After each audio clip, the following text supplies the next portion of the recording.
Hey,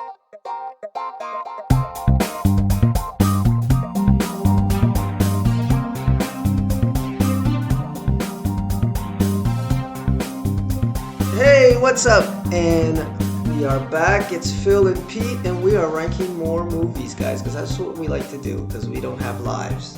Yeah. Coming to you from the germ factory of South America.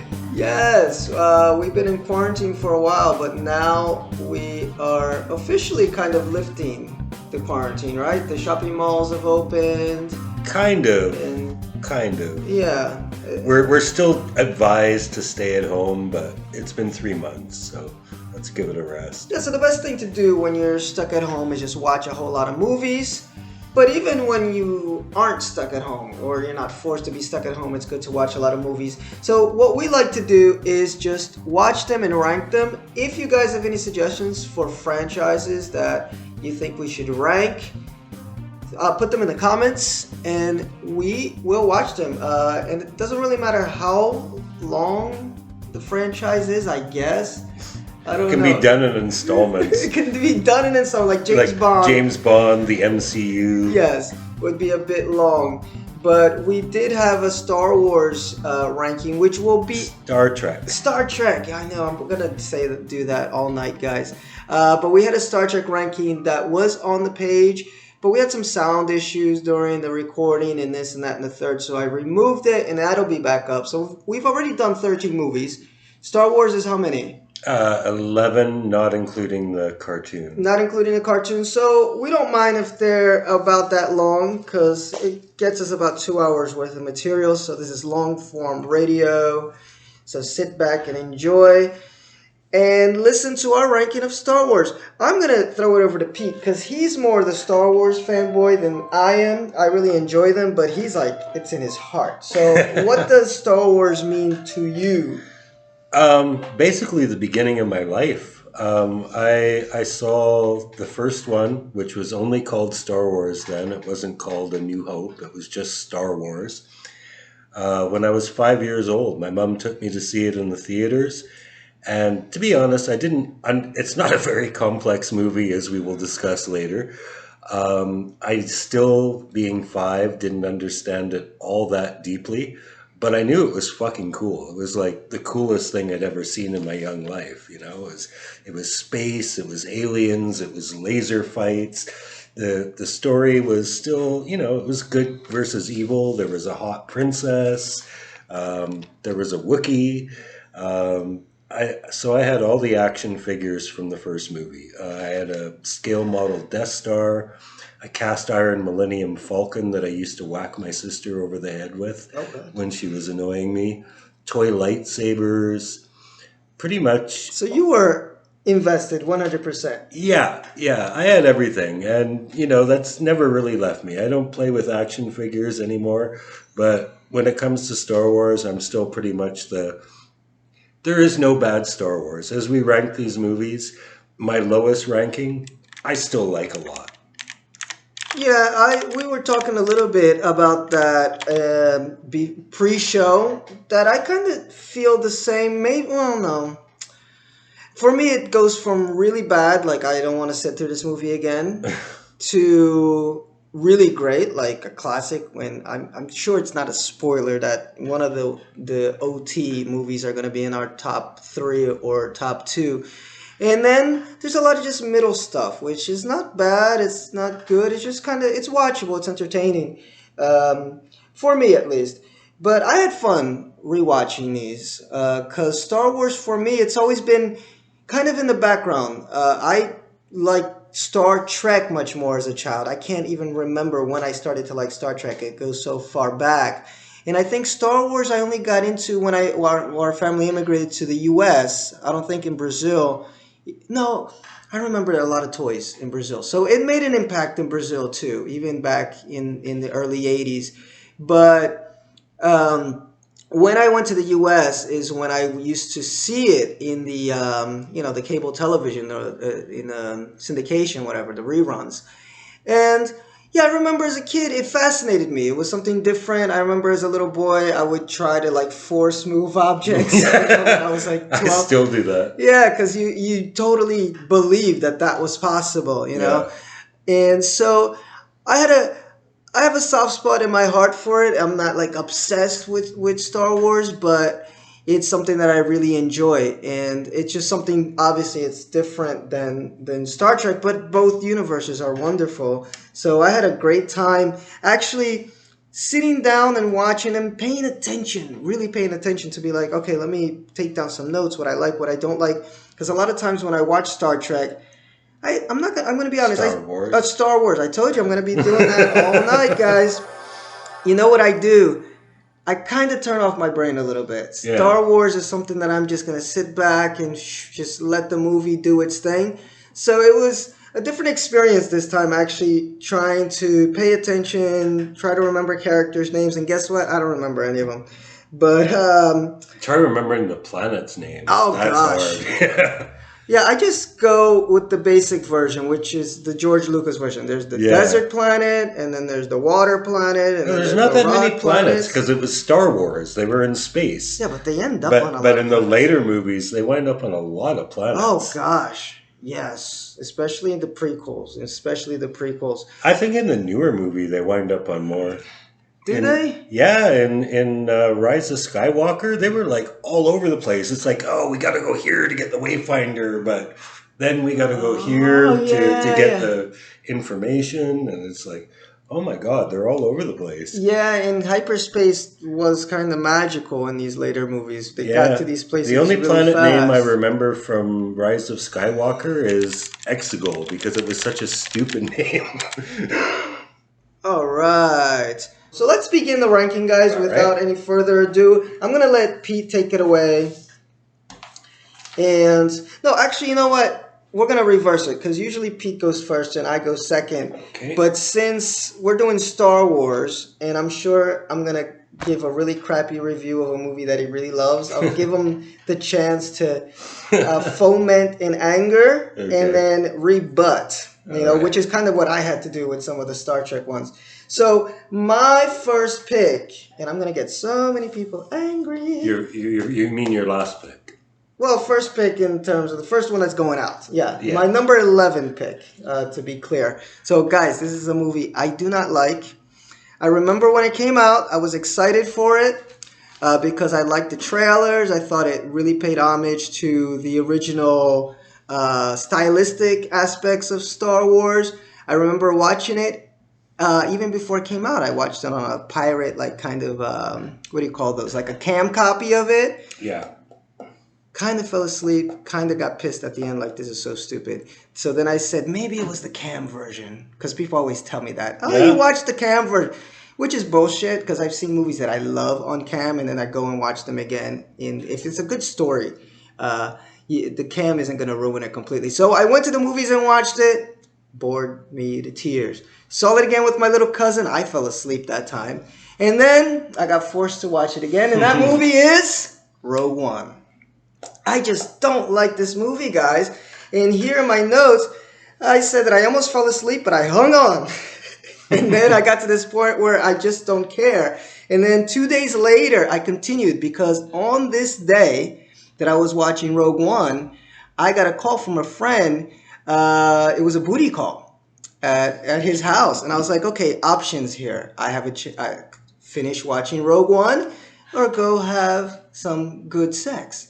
So obviously, priorities. Okay, right. So I came back to the movies 2 days later.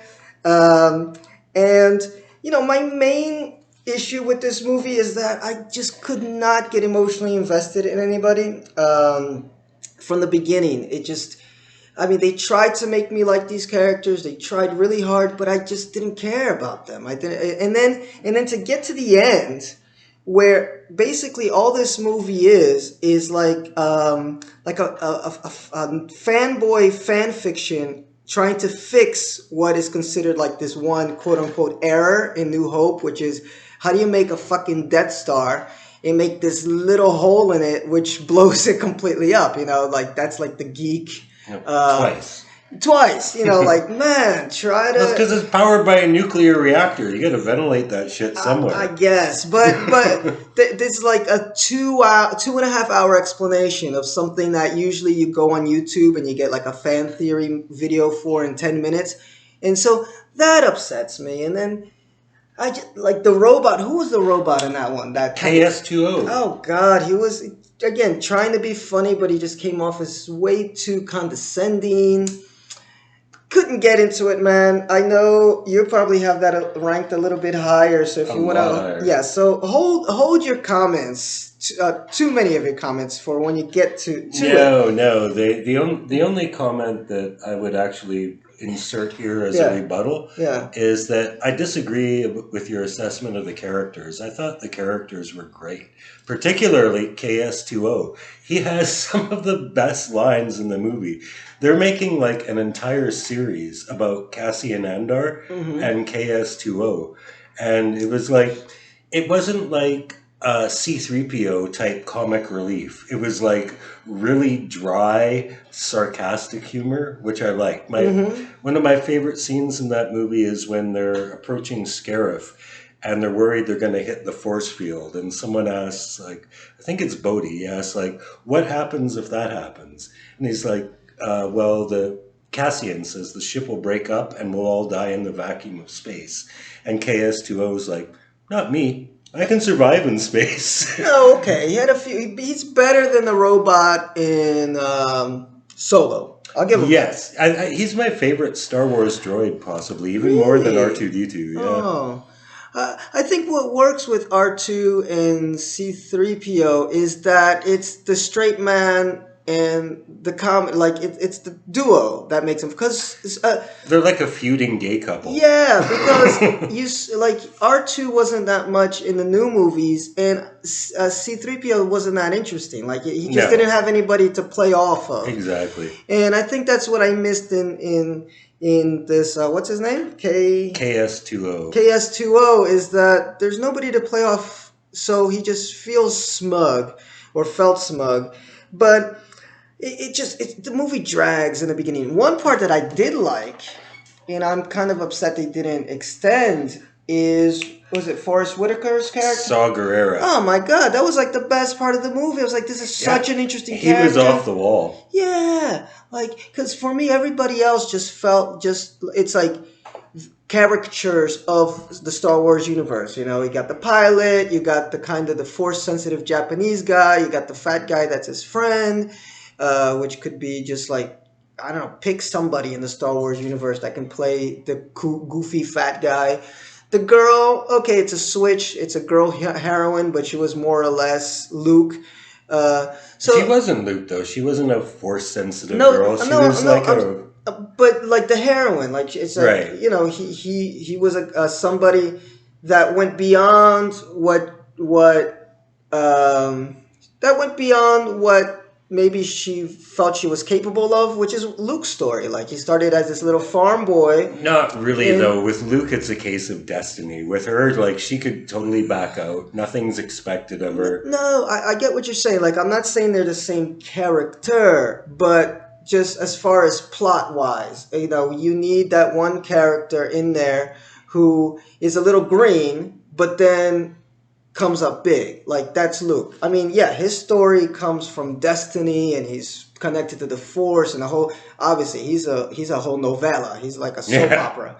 She's not on that level, but I'm saying she just kind of, she was that character, you know, and but I didn't feel anything for her. Like, I know she's looking for her dad, and I didn't really care about her looking for her dad. And then what happened when her dad died? Did she get the codes or did she not get the codes?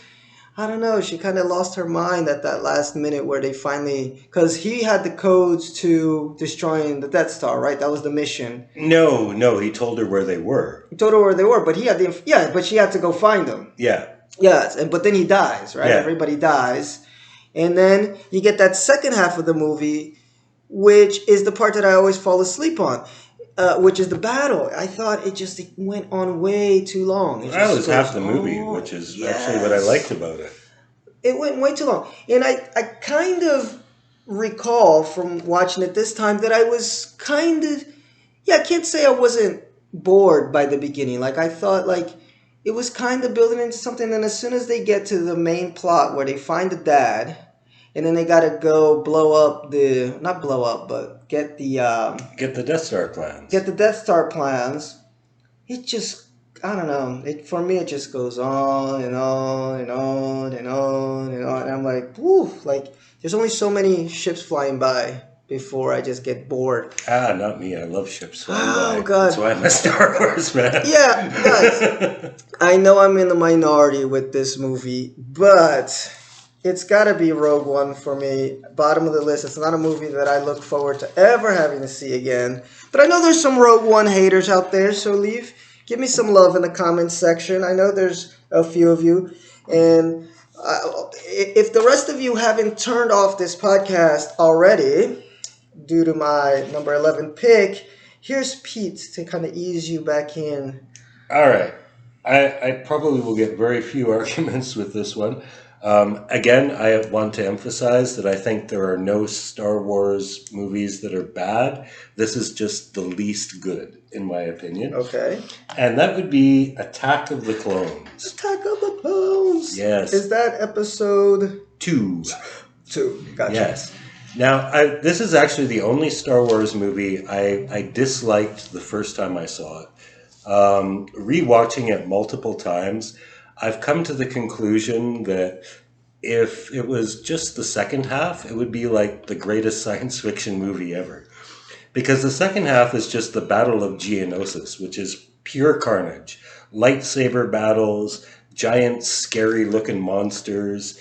You got Yoda in there versus Count Dooku, which is basically Miss Piggy versus Dracula as far as fights go. So that aspect was awesome. There were a lot of things about this that were awesome. It really fleshed out the Star Wars universe in terms of how the Empire came to power and how Palpatine made that happen. It was all very Machiavellian. I know a lot of people complained about that. They were like, the first half is all talking, too much politics. But I think that's like the whole prequels are all the prequels are like that. I think it was necessary to really expand this universe and give it a three-dimensional view. I also loved the casting of Christopher Lee as Count Dooku. That guy has been in everything. He's been a Bond villain. He's been Dracula. And he just looks like a Sith Lord. He looks and sounds like a Sith Lord. He was perfect. So all these awesome things, how could I rate it so low? Basically, there was one thing about the movie I didn't like, but that was the main point of the movie. And that was the Anakin Padme love story, which just failed. Big time. I think part of it was that Hayden Christensen is just not really a very good actor.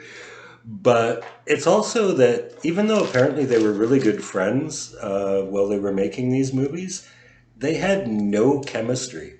Anakin came off like a creepy little stalker dude, and you wonder why this chick would even want him to touch her, let alone marry him at the end of the movie. So the main thing that was supposed to be driving this movie failed completely. Everything else was good except for the most important part.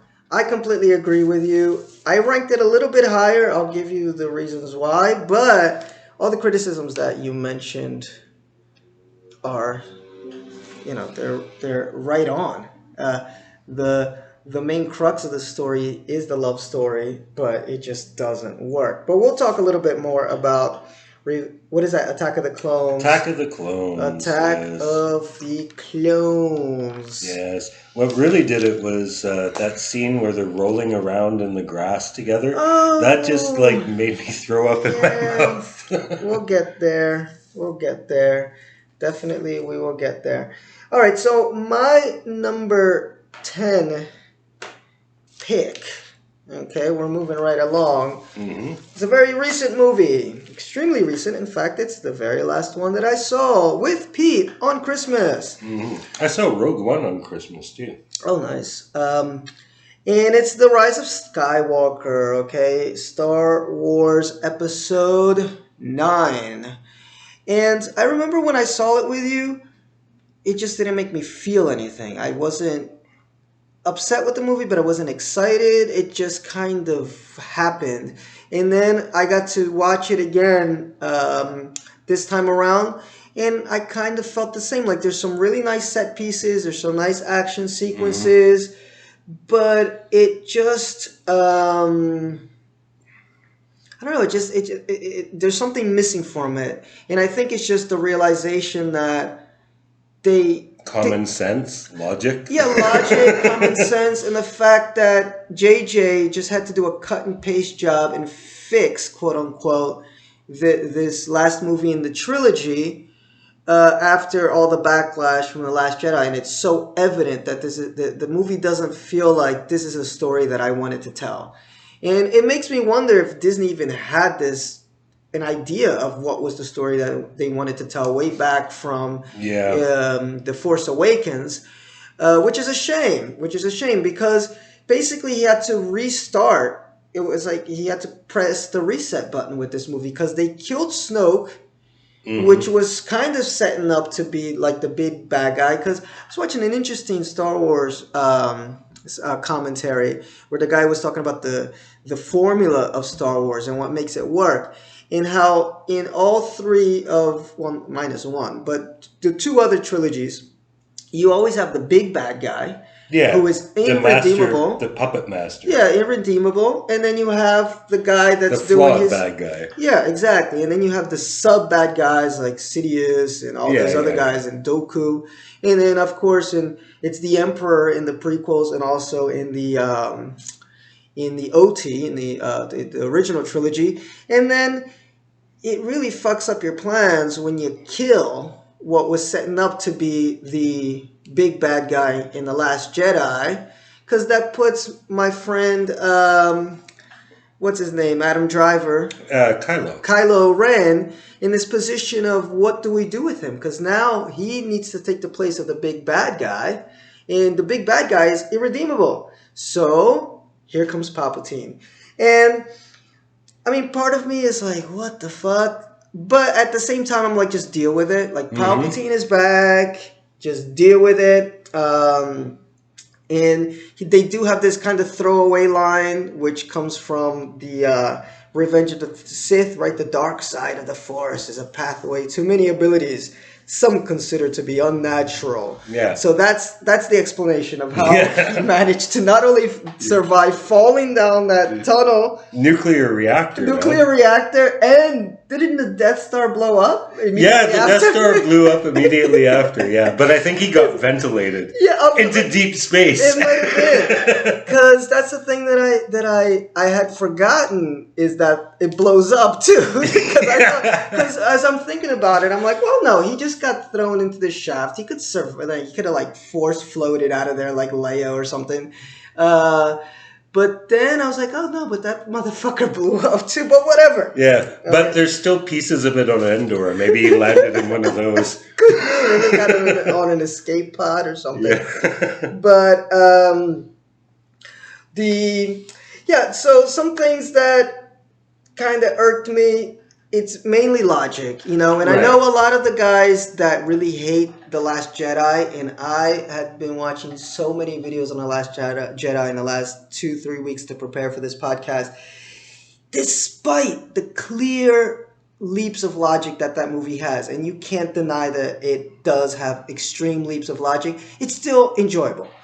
In this one, and it's still something that I don't know, it's like not so in your face noticeable. It's like after the fact, when you think about it and you think, why would they do that type of a logic mistake?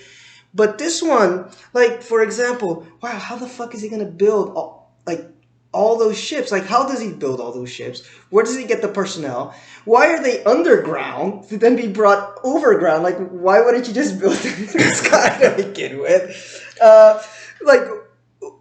If he's every voice in Kylo's head, so are we saying that Snoke wasn't really real?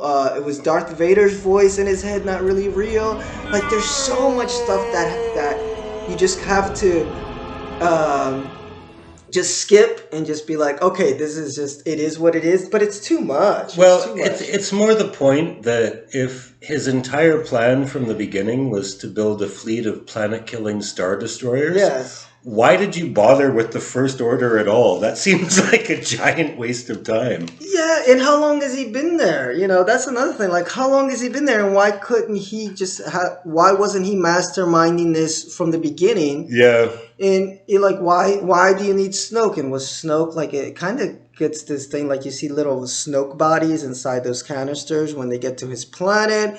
And how difficult is it to find this planet? I mean, it's just like, it's like a nebula. Like, why do you need that little the Wayfinder? Yeah, the Wayfinder. That was a lame name. Yeah, it was It helps you find the way. the Wayfinder. Yeah. There was just too much. Like, as I rewatched it, I was just thinking, this fucking movie is stupid. Like, it really expects us. Or what's that? The hyperspace jump, like the the light skipping. That was ridiculous. Where, like, the very first scene in the movie, right, where the Millennium Falcon is being chased, Right. and then he kind of skips, and then like. Do you realize how dangerous that could be? You're skipping into planets. Like, they're not Okay, I could get skipping out into space. Yeah. But every new scene, it looks beautiful. And that's the thing with JJ. He knows how to set up a beautiful scene. Yeah. Right? That was my big issue with Star Trek. This time, really Star Trek, the Into Darkness. Not my favorite Star Trek movie, but I'm entertained by it because he sets up these great action scenes. But this one, you just have to really force yourself to say no. Like that, like, I'm not buying this shit. And you say it too much. Just a few more things that, I'll tell you something that I do like about this movie. Okay. Is that they got the three of them together. Poe, Finn, and Rey. Like, that. That's is true. The heart They meet each other in that movie. Yes! I think, like, Poe and Rey had never met before. I know, that's crazy. Like, that's the heart of this, what should have been the heart of this new trilogy, is you get these three really nice characters, and they are like the quote-unquote the new Han, Solo, and Luke. And yeah, like, she doesn't meet him at all in the first one, right? No. Or the second one? No, like, Poe's nothing in the first one. Yeah.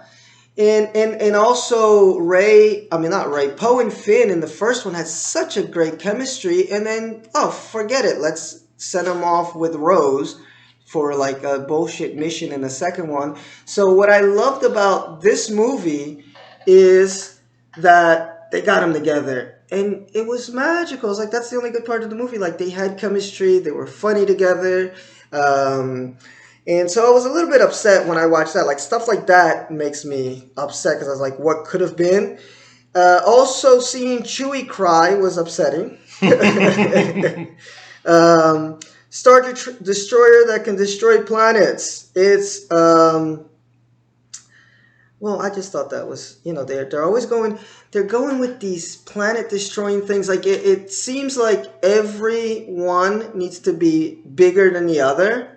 But for what reason? Like, does the Empire want to control the universe, or did they just want to, like, you're not going to have a kingdom. You're not going to have something to control. The universe is really big, though. Blow up a few planets and people will fall in line. But it doesn't feel, like, it still feels like it's a quadrant of the universe. Like I don't know, as much as it is very much a quadrant of the universe. But the way that they move so quickly from planet to planet, I never get this sense when watching Star Wars that it's this expansive. Like when you do work, guys, like, I can't help not mentioning Star Trek sometimes. But when you watch Star Trek, they'll say, we've been 1 week, or we've been 3 weeks trying to get it. Sometimes even longer, Captain's log. It's been 5 weeks since we left Starbase, blah, blah, blah. So you get a sense that shit is far. It takes a while.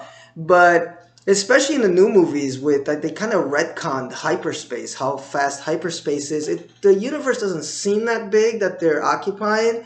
So I'm like, they're blowing up so many of these planets. Like, who are they going to control? Speaking of retcon, I love. Well, I mean, it kind of sucks for what's his name, the boy that did the Last Jedi. What's it, the writer's Rian name? Johnson. Yes, because they had to retcon the whole "a Jedi's weapon deserves more respect." They had to retcon the Holdo maneuver, because they had to say that was a 1 in a million time move, and of course they had to retcon Rose, who stayed back. They didn't retcon her, man. She just got dumped.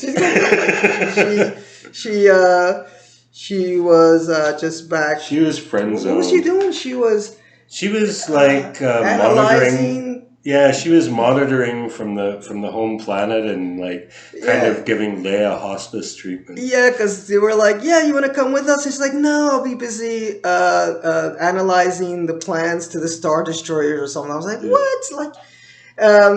And I wish. Now, this is maybe not down your alley, Pete, but it would have been really nice if Star Wars would have gone there with Finn and Poe, because they got this nice chemistry, and it would have been nice to have a kind of a homosexual thing going with them, especially since at the end of the movie there's a lesbian kiss out of nowhere. Yeah, there is, yeah. So, but that was just like, that was a token, like, for you social justice warriors. Exactly, which is such bullshit. I hate those types. There is no context. Yeah, like, that's the type of gay kiss I don't like, because there's no context. But Finn and Poe actually built they had this chemistry, they had this thing going together. There was this hero worship between one and the other, and Finn could never get any from the white bitch. So, well, Finn's a stormtrooper. He can't hit anything. I know, but I think it would have been nice. I think it would have been nice to have him and Poe kind of have a little closer bromance. But hey, it's Disney. They can't get that deep. Anyway, I'm sorry. I went off a little bit on Rise of Skywalker because it just upset me more a second viewing. Because the first one, you remember when we went? You were pretty ambivalent. You were like, I don't know what I think. Yeah, I had no feelings. But second time watch, I was like, no, this fucking movie sucks. I mean, it really does. But anyway, go ahead. All right. Number 10 is actually probably the most unpopular Star Wars movie ever, according to IMDb ratings. Oh, I think I know what it is. And that would be Phantom Menace. Oh, muy, I love you. You almost got us killed. Are you brainless? Yet, nevertheless, it was one of the higher grossing movies because it was the first new Star Wars movie in 16 years. Mm-hmm. So, like, everybody flooded to the box office to see it. And fortunately, the internet was a more static place then, so you didn't have to hear as many people complain about it. But if you talk to people about it in person, they still did. Now, I actually have more complaints about this than I do about Attack of the Clones. But first, the good things. Liam Neeson, guy's a fucking god. Yes. Qui-Gon Jinn, awesome character. If Christopher Lee was born to be a Sith Lord, Liam Neeson was born to be a Jedi. He's got the voice, he's got the look, he's got the poise. He was the main character in that movie. He got top billing. Although being top billing doesn't make you the main character, because Mark Hamill got top billing in the last one, so that doesn't necessarily make him the main character. But he was the main character in this one, and he was great. Also, Ray Park. Guy doesn't get enough credit. He played Darth Maul. Didn't do the voice, but that guy's got some serious martial arts chops. And his martial arts skills made the fight scenes. That final bit where he takes on Qui-Gon and Obi-Wan at the same time, with John Williams' music in the background and the barriers coming up between them. I mean, that shit was intense. Mm-hmm. He was great.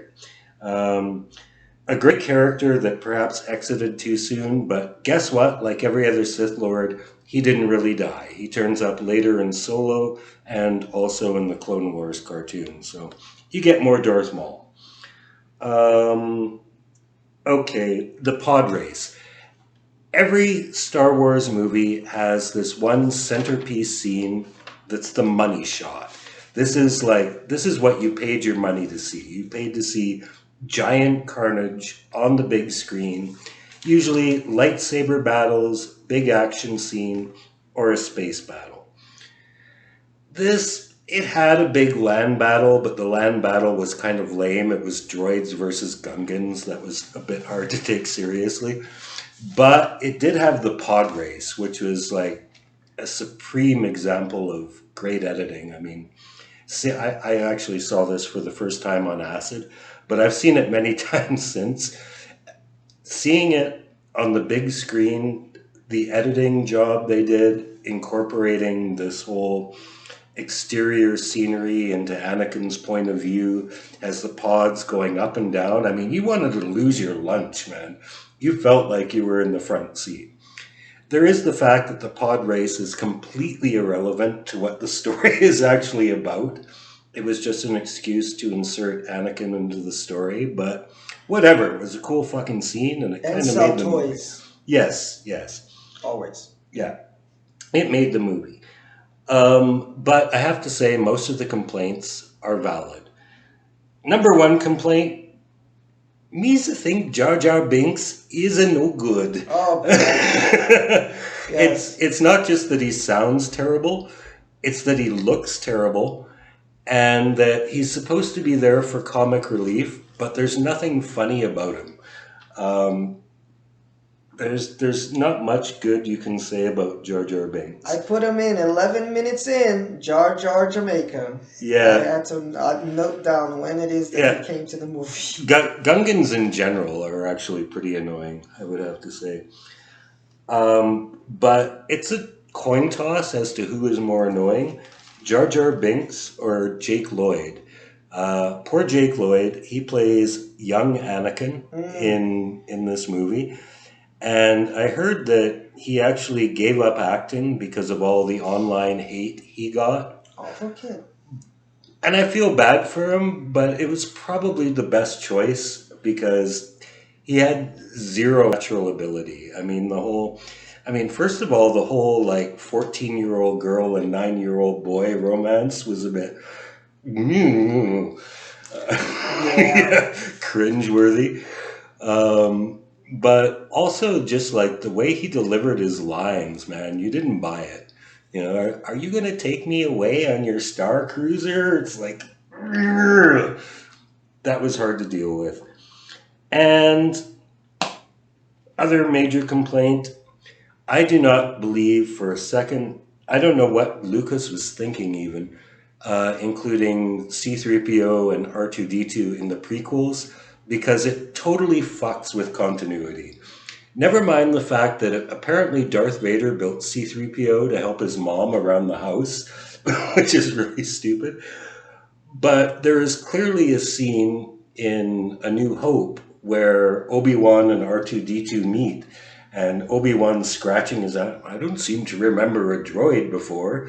3 movies and 7 seasons of Clone Wars either. These guys have been through hell and back. Like, what did you get, senile or something? Too many lightsaber blows to the head? So, yeah, from a continuity standpoint, I can understand people being like, what the fuck? It's like, you can wipe the minds of the droids, but who wiped Obi-Wan's mind? Yeah, too much time on Tatooine will do that to you, desert planet. Oh, but Obi-Wan is kind of, what was that line that he said? When Luke told him he lied to him, he's like, what? Yeah. From what I told you was the truth from a certain point of view. So Obi's not the most reliable reteller of things.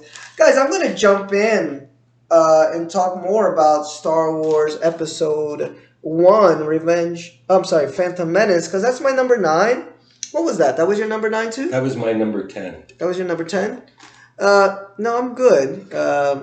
No, get me a beer. There's beer happening, guys. So as I'm talking here a little bit about the Phantom Menace, Pete pretty much said it all. You know, not much that he left out. One thing that I will add that kind of takes me out of this movie, or took me out of it when I was younger. I think this time around I tried to pay more attention to this because it seemed like it was important because it's in the fucking opening crawl. And that's the fact that there's a trade war. I mean, how exciting is that?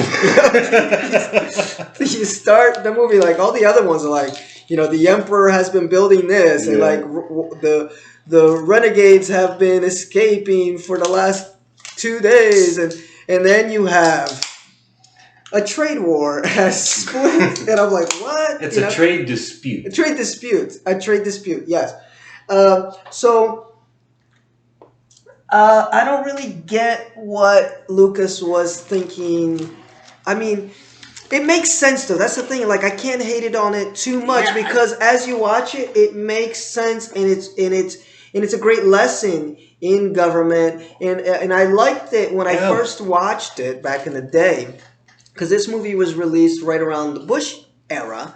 And there was a lot of that going on in the Bush administration. Is like with the Iraq War. Did Bush overstep his constitutional boundaries because Congress is the one that's supposed to declare war, not the president? But then Congress said no, and you went to the UN. So I'm sure Lucas, well, I can't say I'm sure, but it felt like Lucas was trying to make an analogy with this. I know he got a lot of hate for those Chinese sounding aliens. And I love it. We as a I can't even say Newt Gunray. Yeah, he was hilarious though. No, and it was kind of cringy to watch. Oh, Jedi, there were 2 of them. Yeah. Kill them immediately.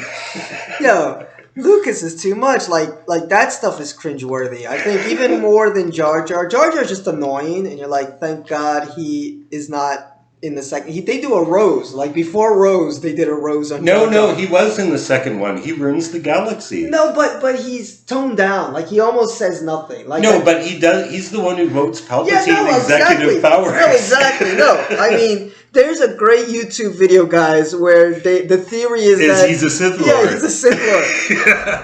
In response to this direct threat to the Republic, Misa proposed that the Senate give immediately emergency powers to the Supreme Chancellor. Yeah, he's actually the Sith Lord that brings everything down.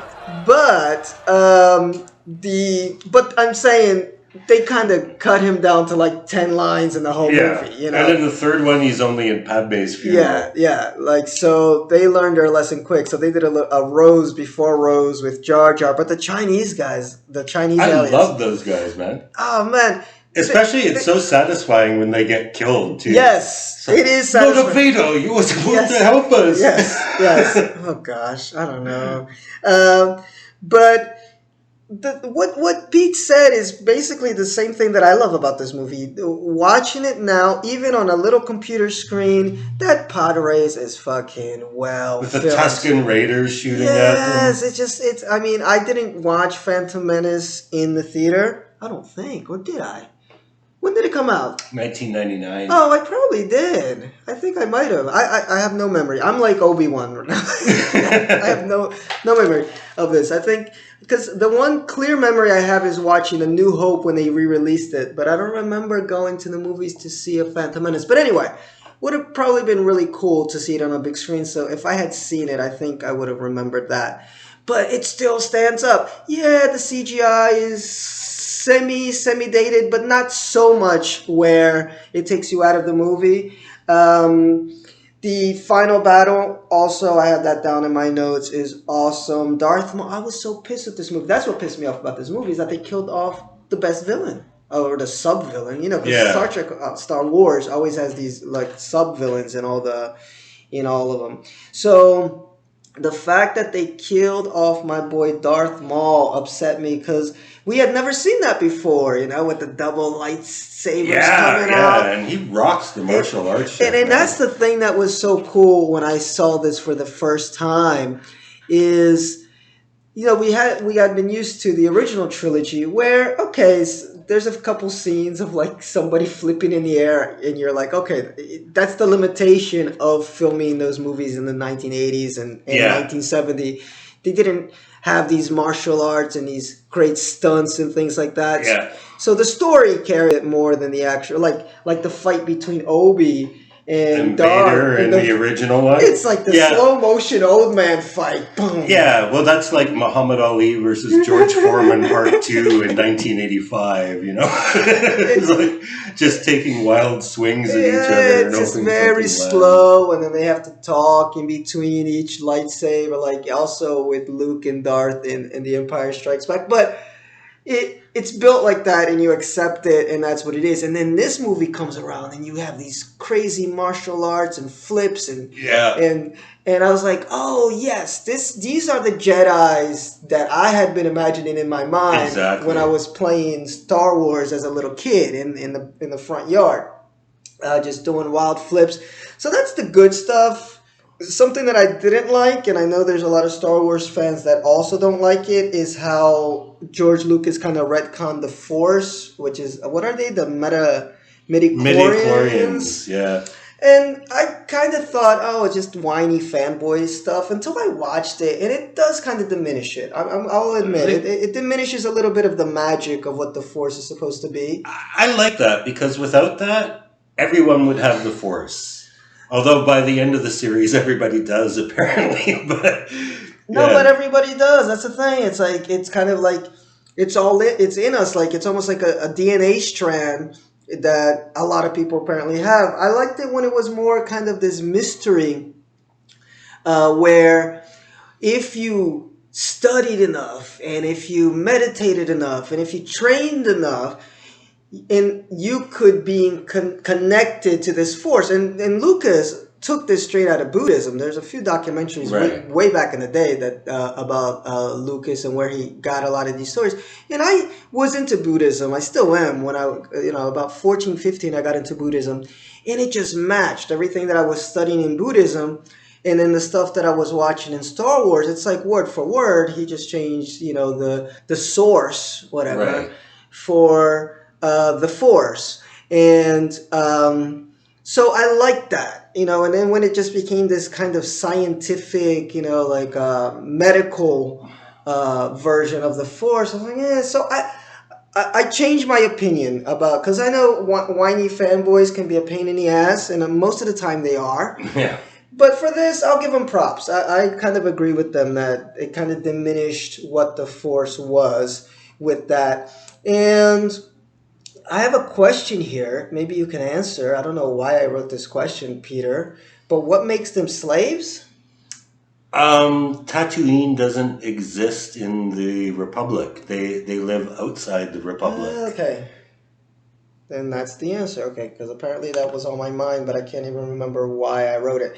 All right, so that's enough for Phantom Menace. That was your number... That was my number 10, and that was your number 9. All right, so now you're moving to number 9. My number 9 would be Solo. We're not that far off. Okay. Yeah, I actually did fall asleep briefly watching this in the theaters, but that was also because I'd worked a 10-hour day. I'm surprised you ranked it that high. I thought you really hated this movie. No, I actually...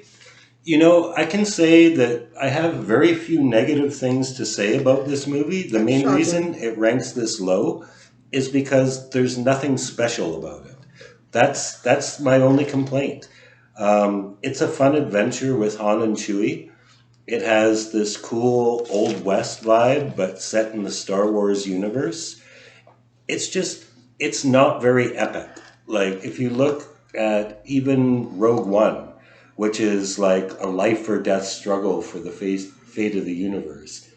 And the Skywalker movies, they're all involving like the fates of tens of hundreds of millions of people. Mm-hmm. And this is basically about Han trying to save his butt. It's a very small scale personal story. So it doesn't really suck you in the same way that a lot of the other films do. But there's very few negative things I can say about it. I love the cast. I thought the cast was great. Apparently, Harrison Ford and Billy D. Williams gave their younger counterparts some advice on how to play their parts, and it totally shows. There are these things that... I forget the actor's name who plays Han. I think it's like Eldon Emmerich or something like that. But he does these things with it, like the way he smiles and raises his eyebrows. You're like, that's totally Han. And it's Donald Glover who plays Lando. Yes. And he has these affectations with his cape and his arrogance. That's totally Lando. Plus, our girl Amelia is in there. She was pretty good as a femme fatale, sort of. And Woody Harrelson as Beckett, I thought was good. Paul Bettany played, what was his name? Vox Dryden, the main villain.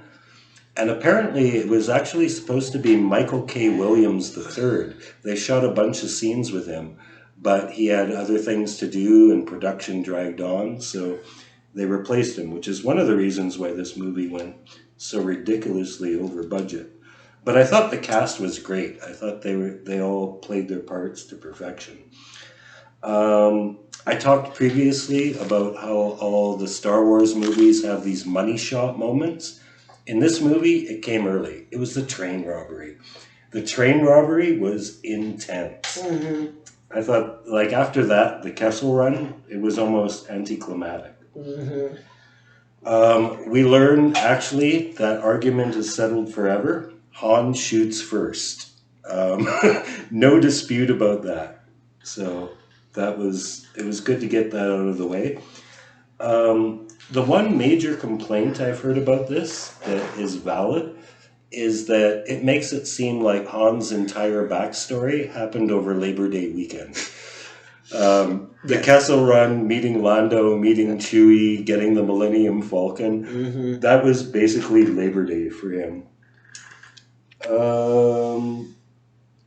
Yeah, that's about it. Nothing bad to say, just it was not spectacular in the way that Star Wars usually is.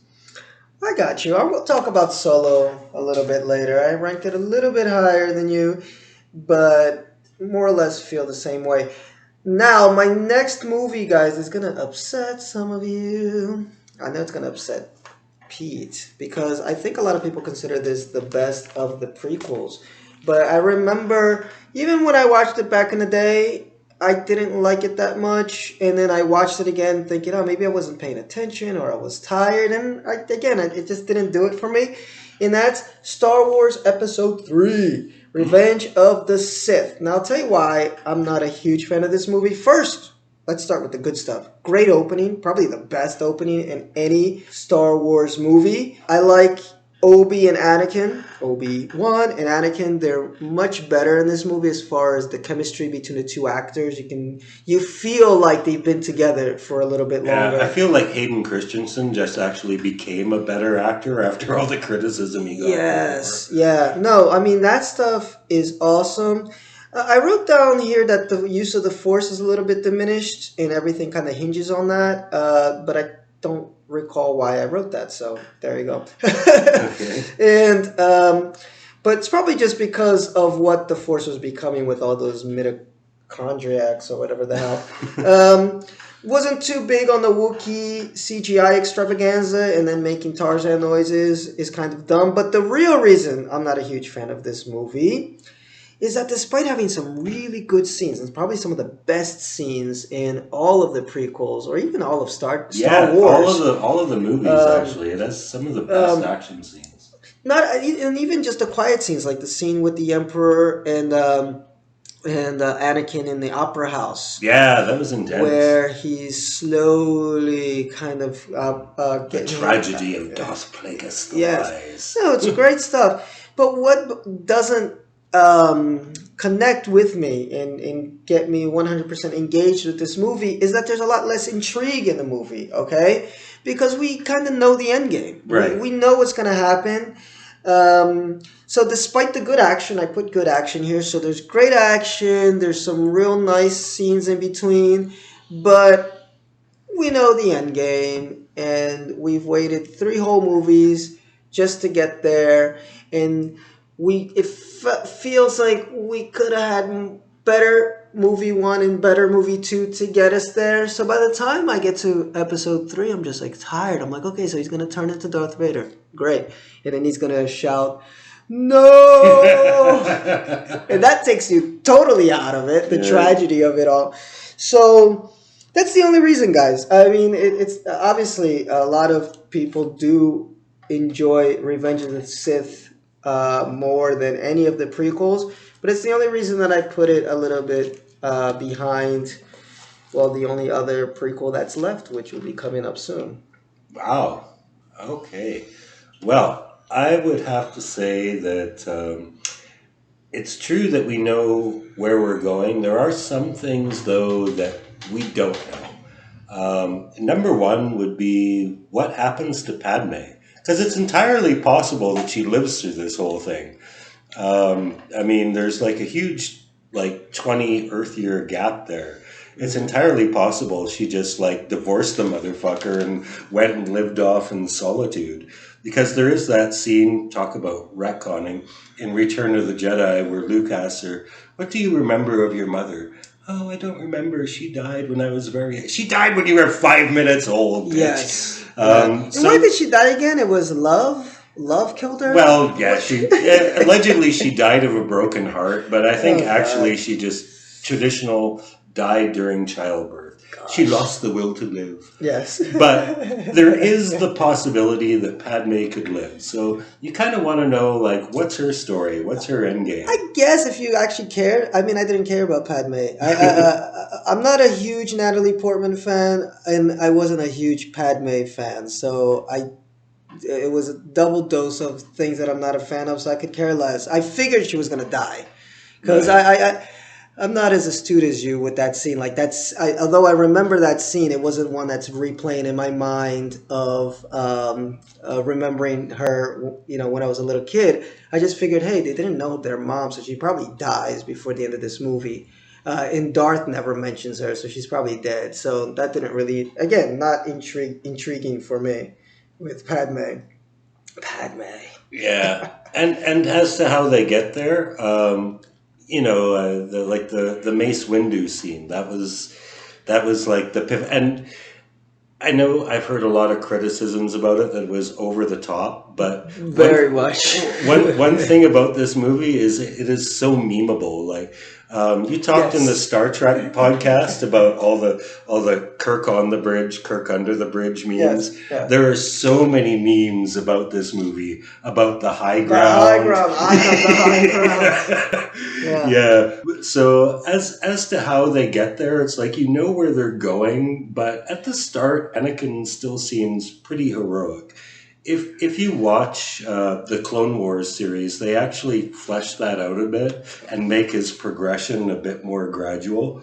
But, at the start, he seems very heroic and is he did kill Sand People children before, so he's not that big of a hero. Yeah. But, how exactly is he going to get to the point of betraying the Republic and serving Palpatine? Those were the more interesting points besides the action for me. What I thought was a bit ridiculous is how none of the Jedi could sense that he was... I mean, visually, I don't need to be a Jedi to see this guy's got some issues going on right now. And none of the Jedi were able to sense that he was being turned to the dark side. So I have a little bit of an issue with that. Mace Windu. That's a meme too, right? The Mace Windu, he went out the window. I forgot about that one.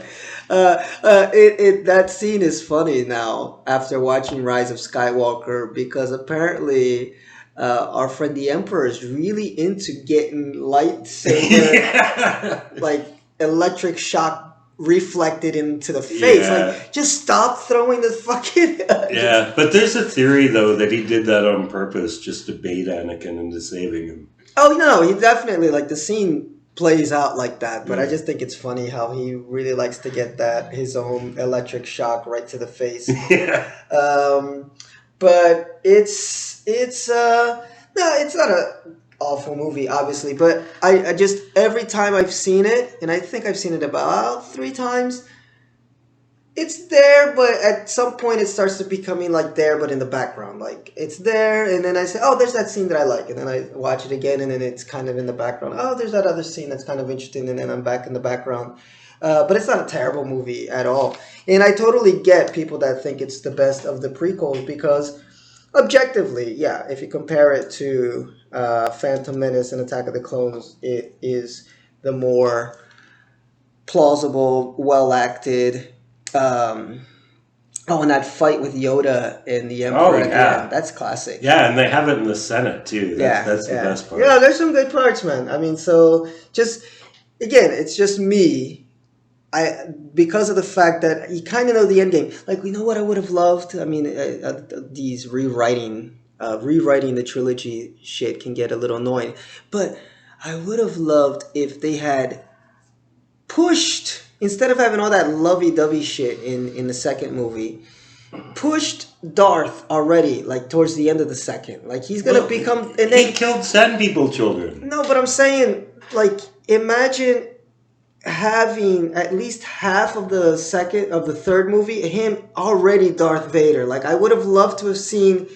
Like, for me, it would have been more interesting to see the early years, Darth Vader, the early years, you know, of how it is that he built that empire. Because that's like, I mean, maybe in the graphic novels and the books they go into that, but for me, that would have been interesting as a fan of the series. Like, how did he get to control all this shit?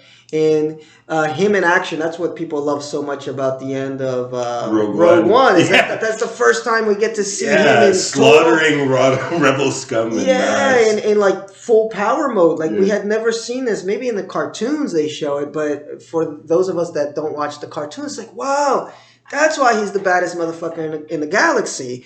Because in the original trilogy, he just kind of stands around a lot and there's a lot of force chokes. But because he earned the right. Yeah, he earned the right. He's like OG. You know, I'm OG, and this is how I do my shit.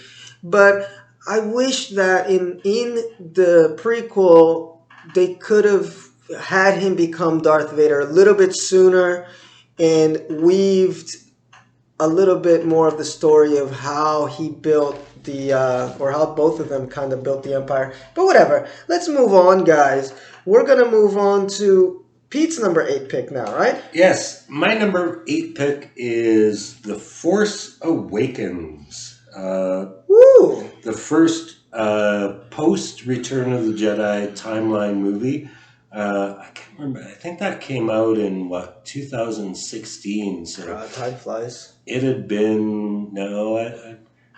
I think it was 2016, maybe 2015. I can check, but go ahead. So more than 20 years, anyway. So if 2015. So if you were like a huge fan of the original trilogy and those characters, here you are. They're back. Han, Leia, Chewie, 3PO. Put quotes around that. Yeah, Luke for about 3 seconds.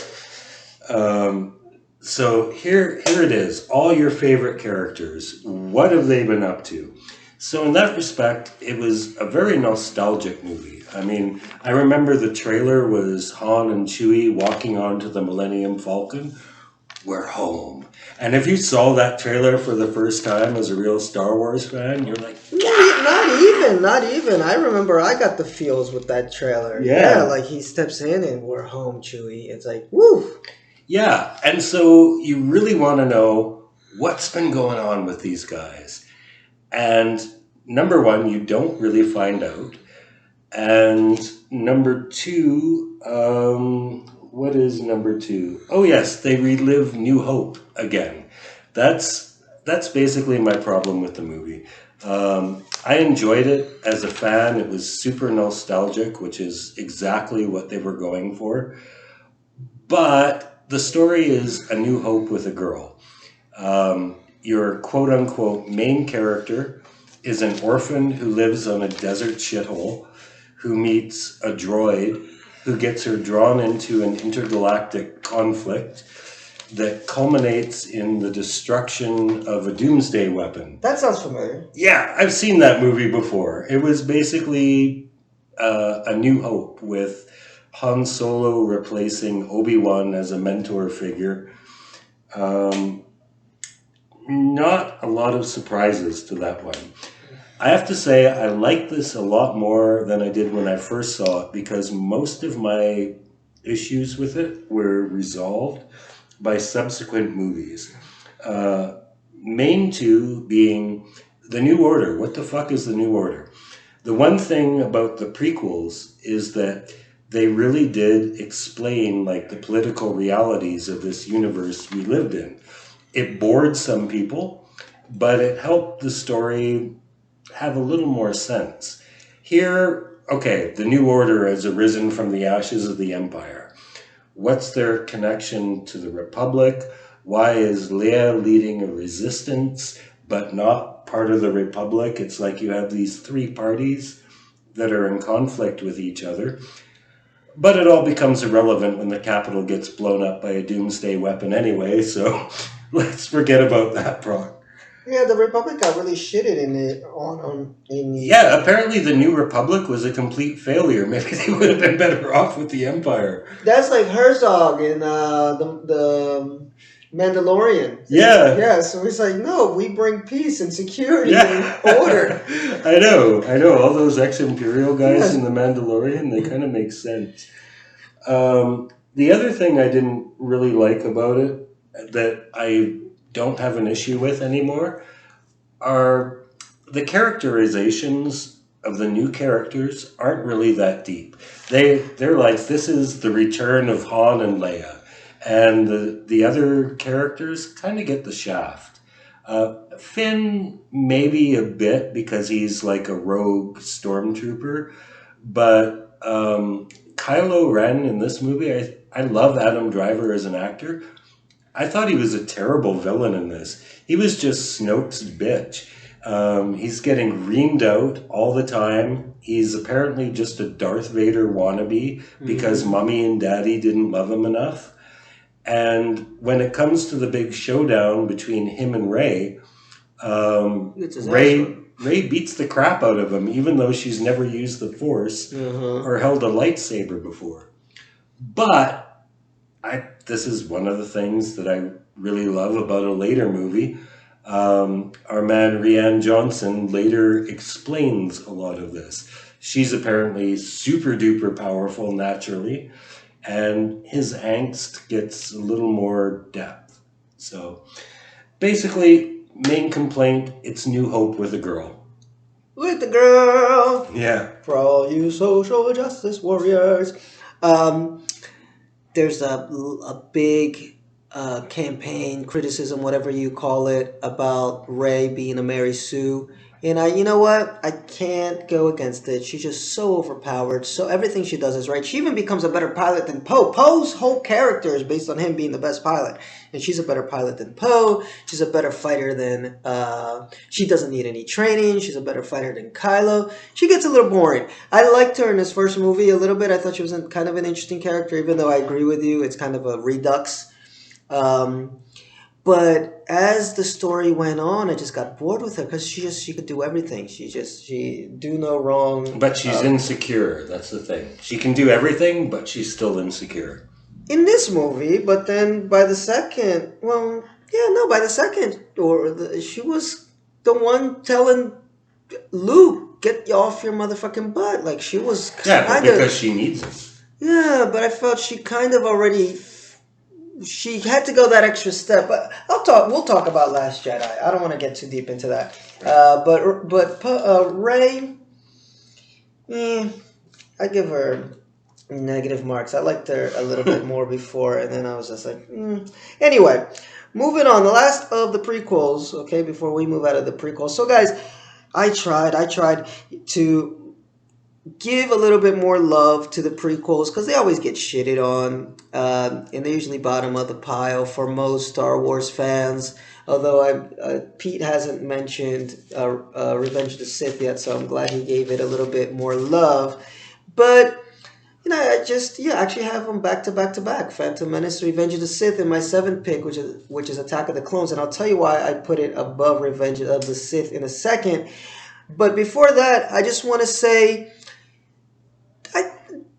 I don't want to say they've aged well, but they felt more watchable. Like they're not as bad. I think once you've gotten through them the first time, you know what to expect. Yeah. You can just kind of kick back and say, it's fucking Star Wars. Yeah, it is what it is. Like I enjoyed them, and and at least they made some logical sense, even if sometimes that logical sense was kind of boring at times, and maybe the acting wasn't bad. But even if you compare the new trilogy to the prequels make much more sense, or they try their best. They're more unified. Yeah, they're more unified. They had the same writer, the same director. Yeah. They're unified, and you get a sense that they're really trying their hardest to explain things. And look, this is why this is sometimes too much. So that's the criticism of the prequels. It's just that it's too much. Like, we didn't want that much of that story. Yeah.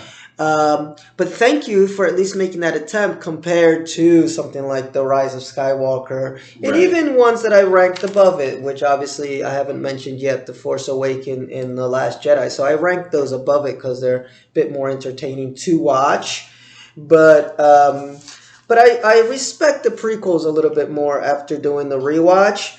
And all I got to say about Attack of the Clones is few things I didn't like about it. One is that Jedi started to become... there's a few scenes where they feel like they're like superheroes a little bit too much. Like when Obi-Wan falls out of Anakin's speeder and he's kind of flying around and he just, It's like, how strong are the Jedis? Seems like they get powered down, powered up as necessary. Republic doesn't like dissidents, so damn stilted in the beginning. Okay. I don't recall why I wrote that, but the Republicans seem like a bunch of pussies, though. They don't really do. I mean, no. I think where that's coming from, because this is like the main plot line of the Clone Wars cartoons, is that they're kind of. I'm sorry for this comparison, but they're kind of like the Union during the Civil War. It's like, we can't afford to have this unified nation fall apart. It has nothing to do with any greater ideology. It's just like, you can't leave. I got you. I love the chase scene. That was really good, where after that stupid scene with the worm coming in, like, well, there are much better ways to kill Padme. Yeah, well, they once tried to kill James Bond with a tarantula. So. Okay. Yeah. And then I wrote Hayden and, what's his name? Obi-Wan. Ewan McGregor. Yeah, McGregor. They're great fucking actors. Why are they so bad here? Or no, maybe not Hayden. I meant to say, what's her name? Portman.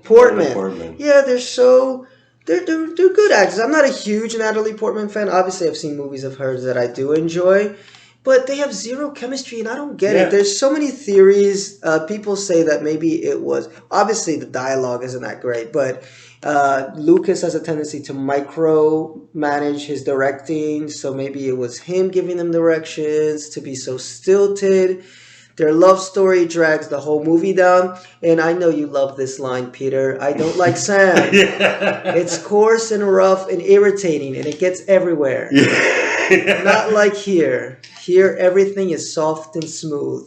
Speaking of wonderful memes, there's a meme of Obi-Wan's house on Tatooine, and it's on top of a hill, and it's like, Obi-Wan built an Anakin-proof house, high ground and sand. There was a connection to sand. What was I watching that made that whole line make sense? Was it The Rise of Skywalker? Is there a sand line in there? I was watching something Star Wars related. Like it might have been The Mandalorian, because The Mandalorian does like everything that Anakin didn't do. He saves younglings. He beats someone who has the high ground. He has peaceful negotiations with the Sand people. Oh God. But I was like, I can relate to why Anakin doesn't like sand, but I forgot what it was that I was watching that made me say this. Obviously, Anakin's a creeper. Yeah. Like he's a fucking stalker boy. The looks that he gives her. First, she shuts him down, then they're sitting on the grass, then they're rolling in the grass. And then, another great line I know Peter loves. I wish that I could just wish away my feelings, but I can't. Actually, the one good line they have together in that movie is when, bad line first. I've been dying each day since you came into my life. It's like, where did that come from? You were about to get a restraining order 3 days ago. Yeah. And you're going to marry the guy. Oh, God. But I do like the part where they're discussing politics. And she says that politicians try and make everyone sit down and agree, but they don't always. And Vader Boy is like, well, someone ought to make them. It's like, if you want to see a little hint of Vader, like, there it is. Yeah, yeah. You sound like a dictator. Oh, no. Okay, so he doesn't like sand because of the fucking sand people that killed his mom. No, he doesn't like sand because he grew up in a desert. Oh, that too. Yeah. But then I thought that was connected to the Yeah, sand the people. sand people kill his mother later. Oh, actually. later. So then he really doesn't like sand. Okay. Now he hates it. Okay, anyway, so what do I like about this movie? Why did I rank it at number 7 and even above Revenge of the Sith? Guys, it's because although this movie is a fucking chore, the last hour is so great that I can't not give it props. I mean, take away the love. Yeah. But the thing is, like, it's half the movie, and I didn't realize this. I guess I just erased it from my mind. I was like, I know that there's, like, a whole love story that's a little boring in this movie. Oh, but it's maybe half an hour, 20 minutes. I kind of erased it from my mind. And then I'm like, wait a second, there's another scene? Wait a second, there's another scene? Wait a second, and before you know it, it's like 45 to an hour, minutes to an hour of this movie is this love story. And I'm like, oh my God, I didn't realize it was this long. But when they get out of there, Yeah. and then Natalie Portman's being a badass when they're in that machine factory. That machine factory scene is so great. I like R2D2 and C3PO in this movie, although I get you with like the logistical problems with that. But they're so fun in this movie. The arena scene is fucking great. That's a great scene. Mace Windu is a one-man army in that. Yes. Oh, and Darth Sidious, you get fucking Christopher. What's his name? Christopher Lee. That's Dooku. Dooku. That's Dooku. That's in the second one, right? Yes. Yeah. Him fighting Yoda in the first time. Dude. That's the first time you see Yoda really kick ass. You don't understand how I felt. And Dooku is afraid, too. When he sees him coming, he's like, oh, shit. No, these are the reasons why I'm sorry. I had to rank... Strong with the dark side you are. Yes, guys, this is the reason I had to rank this above. And he makes Revenge of the Miss Sith. Piggy noises. Yeah. Yeah. Dude, I mean, I remember the first time I watched this movie, and I can still, like, the feeling I got, like, the nerdgasm that I had. And I'm like when he comes up and then he kind of opens his shirt a little bit and kind of flexes his muscle, and I'm like, wait, is this really going down? Am I really going to see this? Yeah. And you see, that's why Yoda's the most badass. No, there's so many scenes like that just... I can't not rate this movie as my favorite. Although I understand, guys. I understand how objectively shitty it is for an hour. But that last hour just makes up for it so much that I can't not rank it as my favorite. Yoda actually has a lot of moments in this movie. When Obi-Wan is looking for Kamino, the clone planet. He goes to Yoda for help searching the Jedi archives, and he's like, "Lost a planet, Master Obi-Wan asks." That's a great How scene. embarrassing! Yes, that's a great scene. To the center of gravity you go. Yes. The planet you will find. Yes. No, this was a great Yoda movie, so I love it. But is Darth Sidious in this movie too, or no? He's only in the end. In the end. You mostly just see him as Palpatine. Mm-hmm. He at the very end, Dooku hands him off the plans for the Death Star. Mm-hmm. Okay, but he's not totally there yet. So that's it. I mean, for those are so many intense nerd moments for me. As somebody that, like I said, I mean, I love Star Wars. You know, ever since I was a kid. So these are things that I've wanted to see for a long time, and then I see them and they're awesome. It's just I wish there was like an edited down version of this movie without all that Natalie Portman, Hans. What's his name? Hans Christian. Hayden Christensen. Hayden. I was thinking Hans Christian Andersen. Hayden Christensen. And whatever happened to him? Did he ever make any more movies after this? He's made a ton of movies since, but nothing really successful. I saw actually like a not bad cops and robbers movie with him. It was like a heist movie. Taker's First Kill. Jumper. I think that's the movie that I saw with him that I kind of dug. It's kind of I've seen that as well. Yeah, it's cute. I mean, it's nothing amazing. He was in the Virgin Suicides. No, this is the Virgin Territory. Oh, the Virgin. Yeah, that is the Virgin Suicides. Okay. Takers is the one you're talking about. American Heist. Yeah. I see. You're looking over here. I'm looking over here. Let me see what else. King of the Elves, Factory Girl, New York, I Love You. I don't know any of these other movies. In the Mouth of Madness, but that was pre. Yeah, that's 1994. Wow. Yeah. So he's been in a few movies, but he never really. He gets work. He gets work, and he has Darth Vader cred. But yeah, I remember I watched Jumper. It was one of my students actually gave me a little DVD of it. It's like, oh, you're gonna love this movie, and it was cute. It's nothing like earth shattering. It reminds me of that other movie with what's the boy the singer from NSYNC, Justin Timberlake. Right. He did this movie called Time something where people like they had this watch. Like, Time Out, I think it was called. Yeah. Yeah, where your lifespan was your money. Yes, yeah, something like that. And In Time. Yes. No, so Jumper is kind of like on that level. It's like cool concept, not like incredibly well made, but also not horrible. Right. And kind of dug it. Now, I'll tell you, we're going a little off topic, but just because I got Justin Timberlake on my screen here, Alpha Dog is a really good movie. I loved Alpha Dog. Yeah, it makes you sick to the stomach by the end, but it's a really good movie. Yeah, it was really nice to see Bruce Willis and Sharon Stone in those supporting roles too, as the angst-ridden parents. Yeah, but boy can act. Justin Timberlake, when he needs to get thrown down, he can do it. But anyway, let's get back to Star Wars. And what number? That was Attack of the Clones. That was number 7 for me. So. All right. So my number 7 would be Rise of Skywalker. All right. So you've basically talked about most of the negative things, the plot holes. Give us some positive. The only plot hole actually that you didn't address was how the hell there are still pieces of the Death Star on Endor. Because there's this really cool scene where they have the lightsaber fight in the Emperor's throne room on Endor. Mm-hmm. But that should not exist. Like, when the Death Star gets blown up, it's like particles this big. Yeah. Like, there's no Emperor's throne room on Endor. Yeah. Why does that exist? I think it's the main reason a lot of things in this movie happened.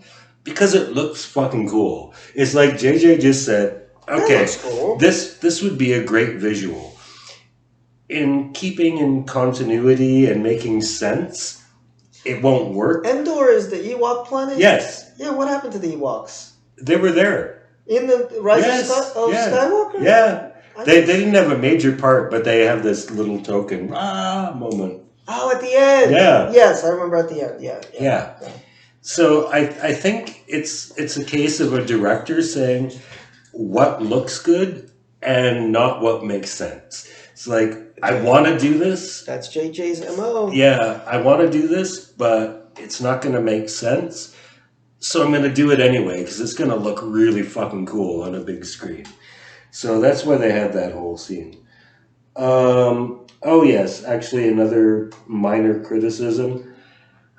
What to do about... I think Carrie Fisher dying may have really made this movie suffer because I really had the feeling that she was supposed to be a bigger part. Mm-hmm. And there was no easy way out.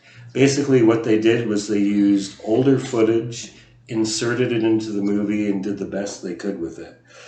Another option would have been to recast her, but if that happened, that actress would have gotten so much fucking hate on social media. Like, people, I mentioned this in the Star Wars group on Facebook. I was like, I heard Meryl Streep's being thrown around as a replacement for Carrie Fisher.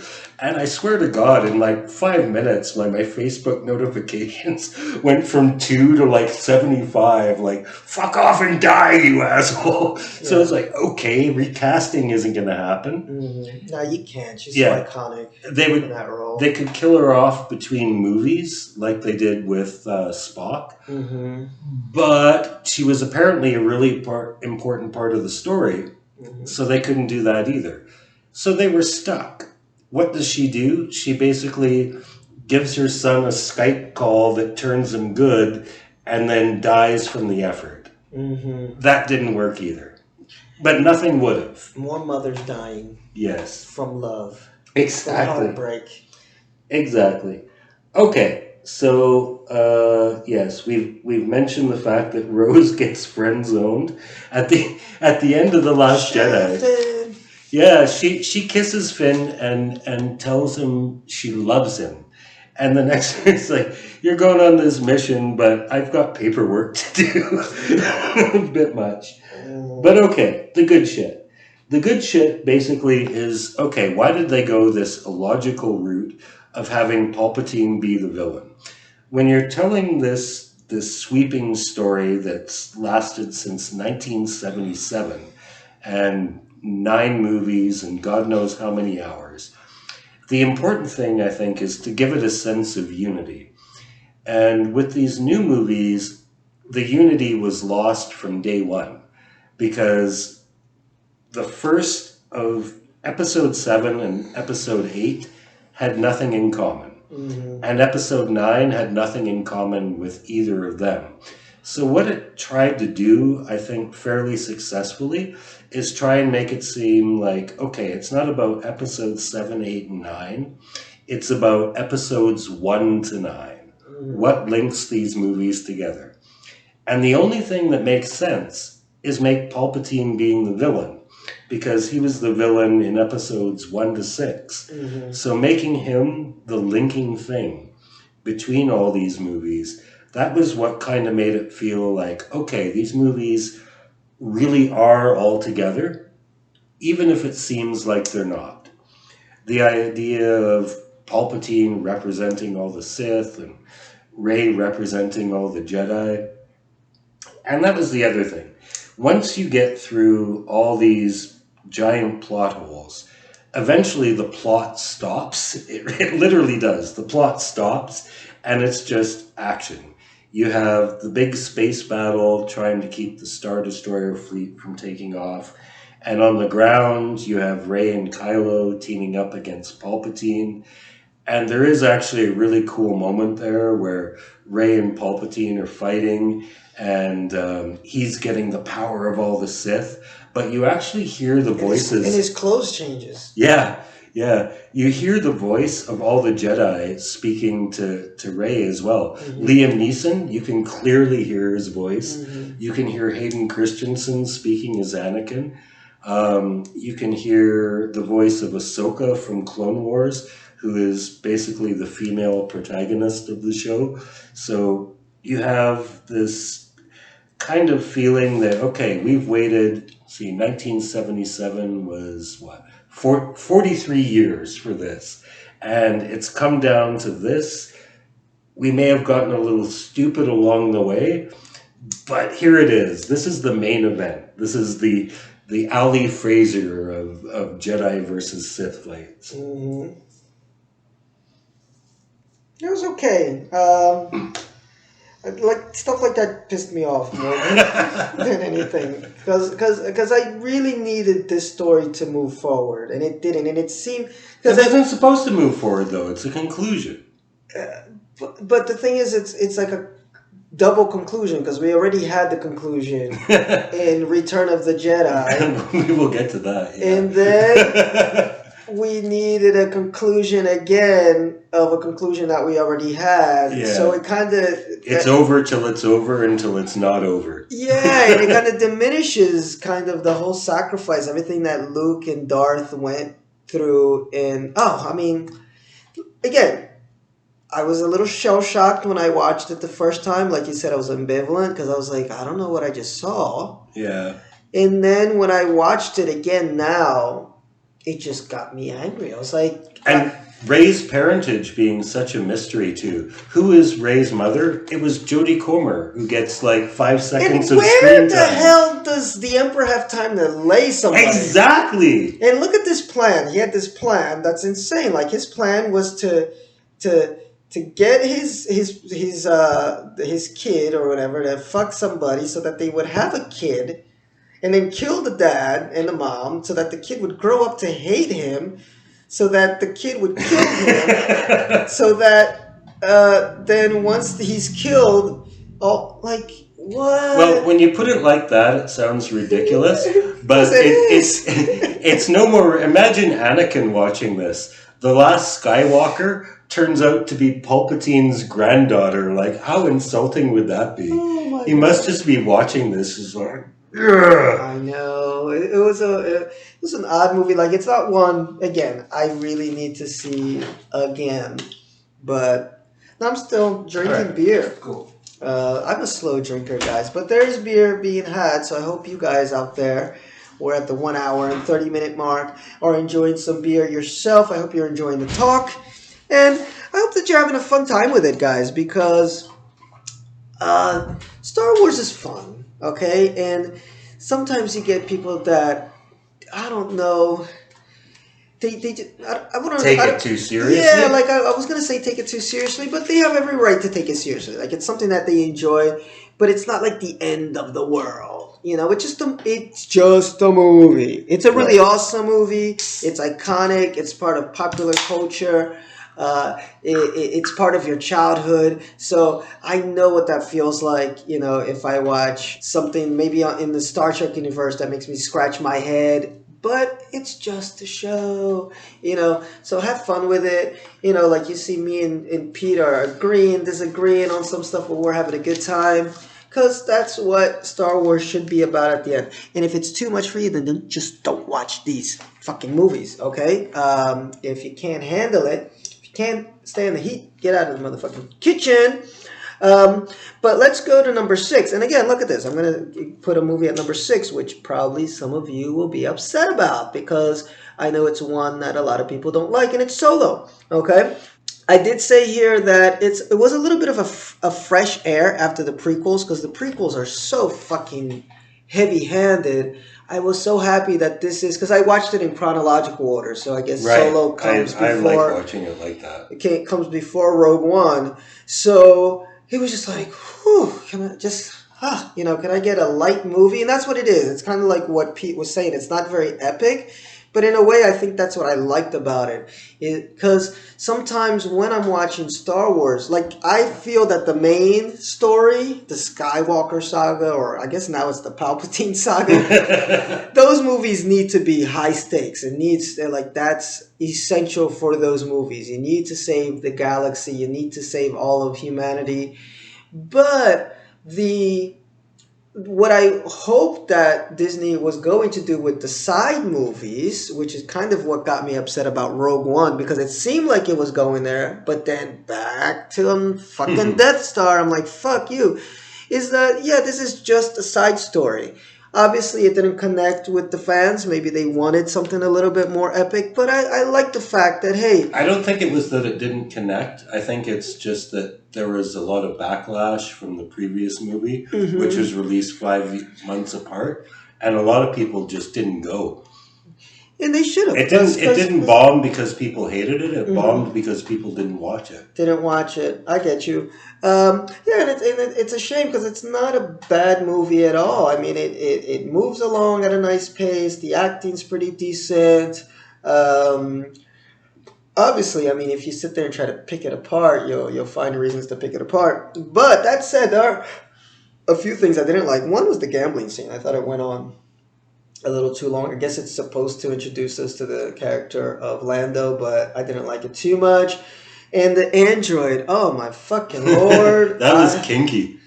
Yeah, it's not even that part. I was like, whatever with that part, with the kind of... She was a feminist android. Yeah, but the feminist android angle, I'm like... Androids don't have gender. Exactly. I mean, when are androids thinking about this? Like, an android could literally just kill everybody. Like they're strong enough where it's like no androids allowed. You can just start an android I mean, do they have some type of fail switch? I guess where they can't do this. I mean, she seemed pretty liberated, but what connection am I gonna have with women's rights? And I support women's rights 100%, but what connection would I have with women's rights and a fucking android? Like, who can literally just kill if a man be reprogrammed. Be reprogrammed. And if which is actually what happens to her. She winds up becoming the Millennium Falcon's guidance system. Exactly. So, I don't know. I see where they're trying to be cute and trying to play a political angle, but that's one moment where I keep Star Wars simple and just focus on the adventure. And I also said that the robot doesn't love the black dude.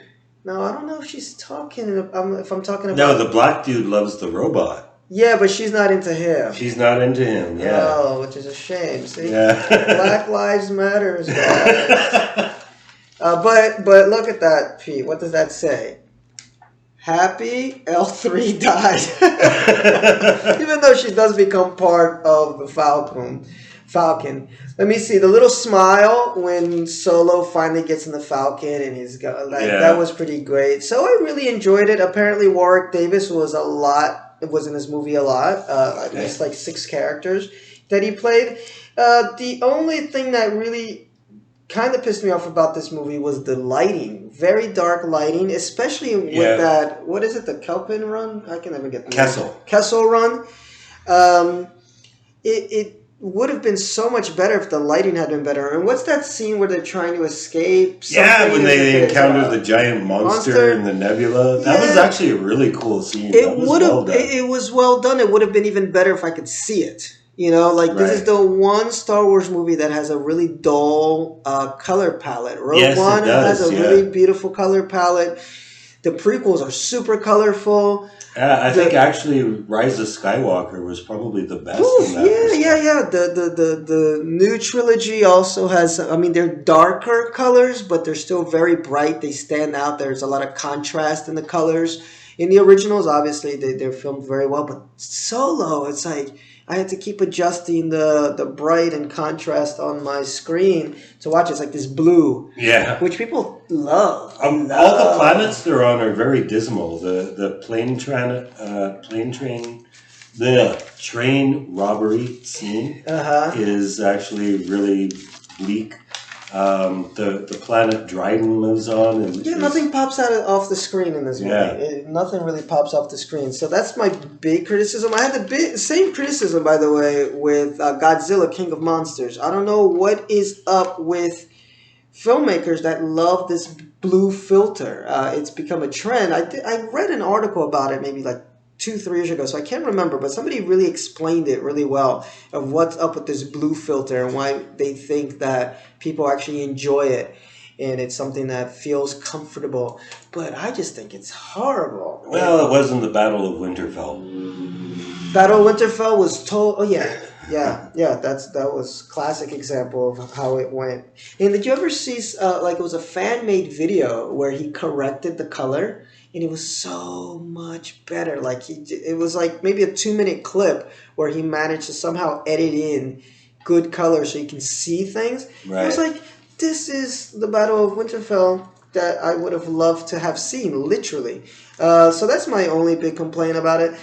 I agree with Pete, not epic, but that didn't bother me. I was like, no, I need a side story, guys. I need something that's... And I unfortunately, because it didn't do that well, I don't know if Disney's willing to take that risk again, and I think everything... Well, they obviously are, because they need more movies. Yeah, they need more, but I wonder if they're still going to try to make it connect to the Skywalker. And it's like, man, there's a huge universe out there, apparently, give me somebody that's out, that's...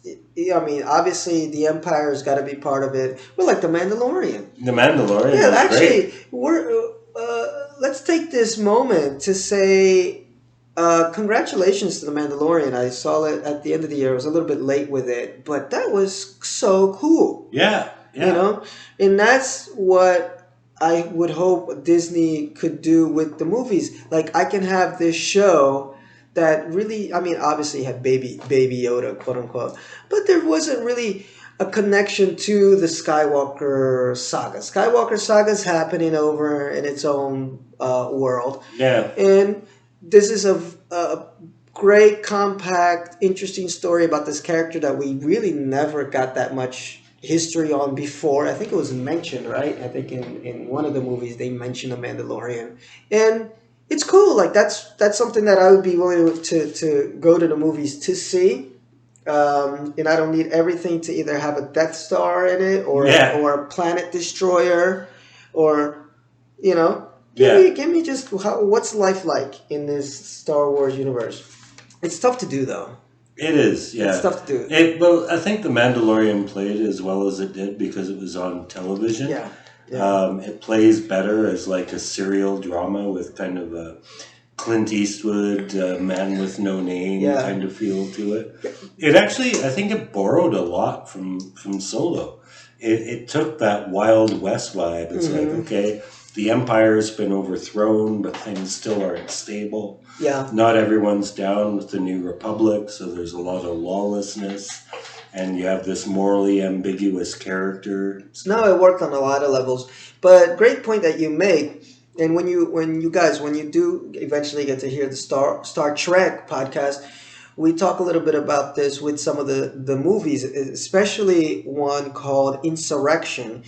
And its biggest criticism is that it feels like a Star Trek episode. It's like one of the movies where the whole galaxy isn't at stake. So it's difficult to do. It is difficult to do. Even for Star Trek, which isn't as epic as Star Wars in its storytelling, when you get to the movies, it's usually some type of like Captain Kirk saved the Earth again. Captain Kirk or Picard saved all of humanity from the Borg. And when you don't have those are usually the lesser movies. But it works great on TV. Like Star Trek's home is the television screen. Because every episode is a micro-crisis. Yeah, it's a micro-crisis. So I get it. It's tough to do. Solo attempted it, but I hope that they don't give up on trying to give us different aspects of this Star Wars universe. Let's go to number 6, and then we'll take a little break to look at some box office numbers. Okay.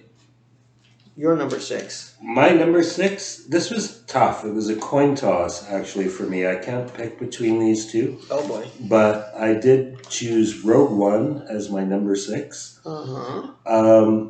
The thing I loved about my number 6 and number 5 pick the most is that I think thematically, they are some of the strongest movies in the entire series. And for me, I think Rogue One really emphasizes the theme that, as that old saying goes, evil thrives when good men do nothing. And it's a story about a bunch of fairly ordinary people. The rebellion is actually very weak. It's in its infancy. They're basically, once they find out the Death Star exists, they want to give up. They're basically saying, well, we can't win, so we might as well just accept things. And you have these characters like Jin and Cassian and Bodhi who are just like, they're not willing to accept this. They basically go on what both they and we know is a suicide mission. They know they can't possibly survive it. And we know they won't survive it because they don't turn up in any other later movies, and if they lived through it, they probably would have. So we know they're all going to die. So it has this whole Shakespearean tragedy thing hanging over it.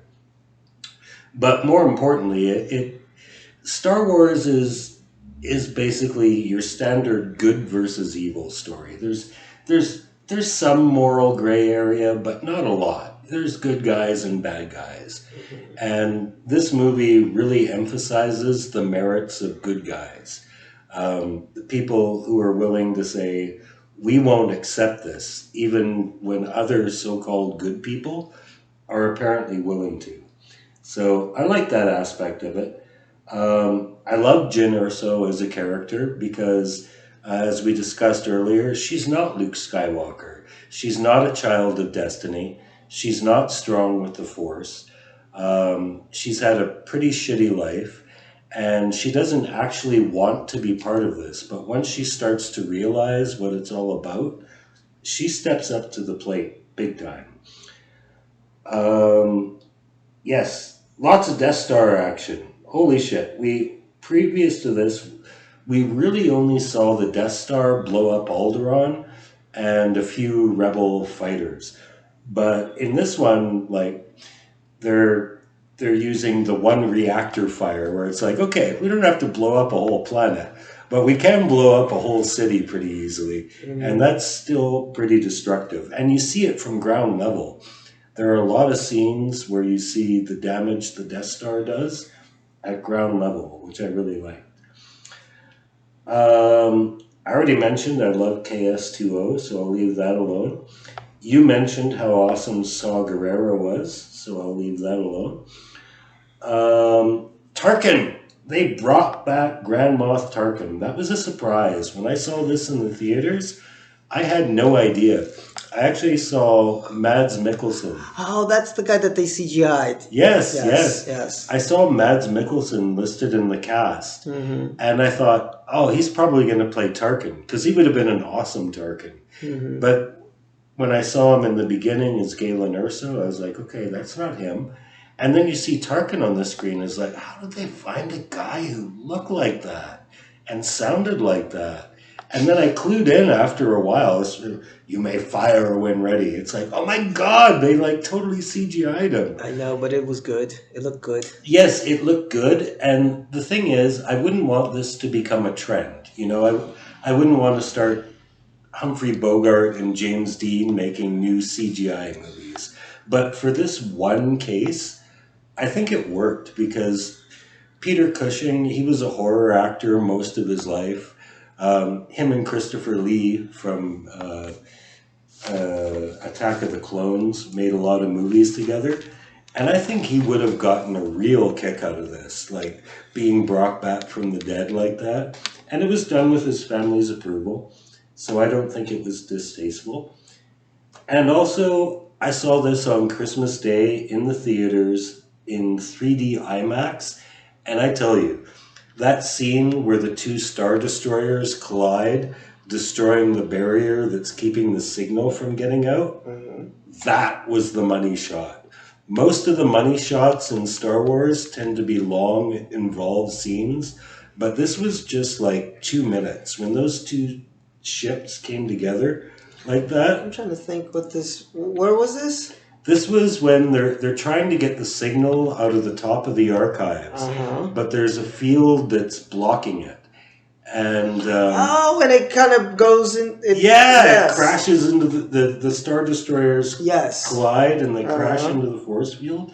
In 3D IMAX, that was the motherfucking shit. Yes, I remember this. That was a cool scene.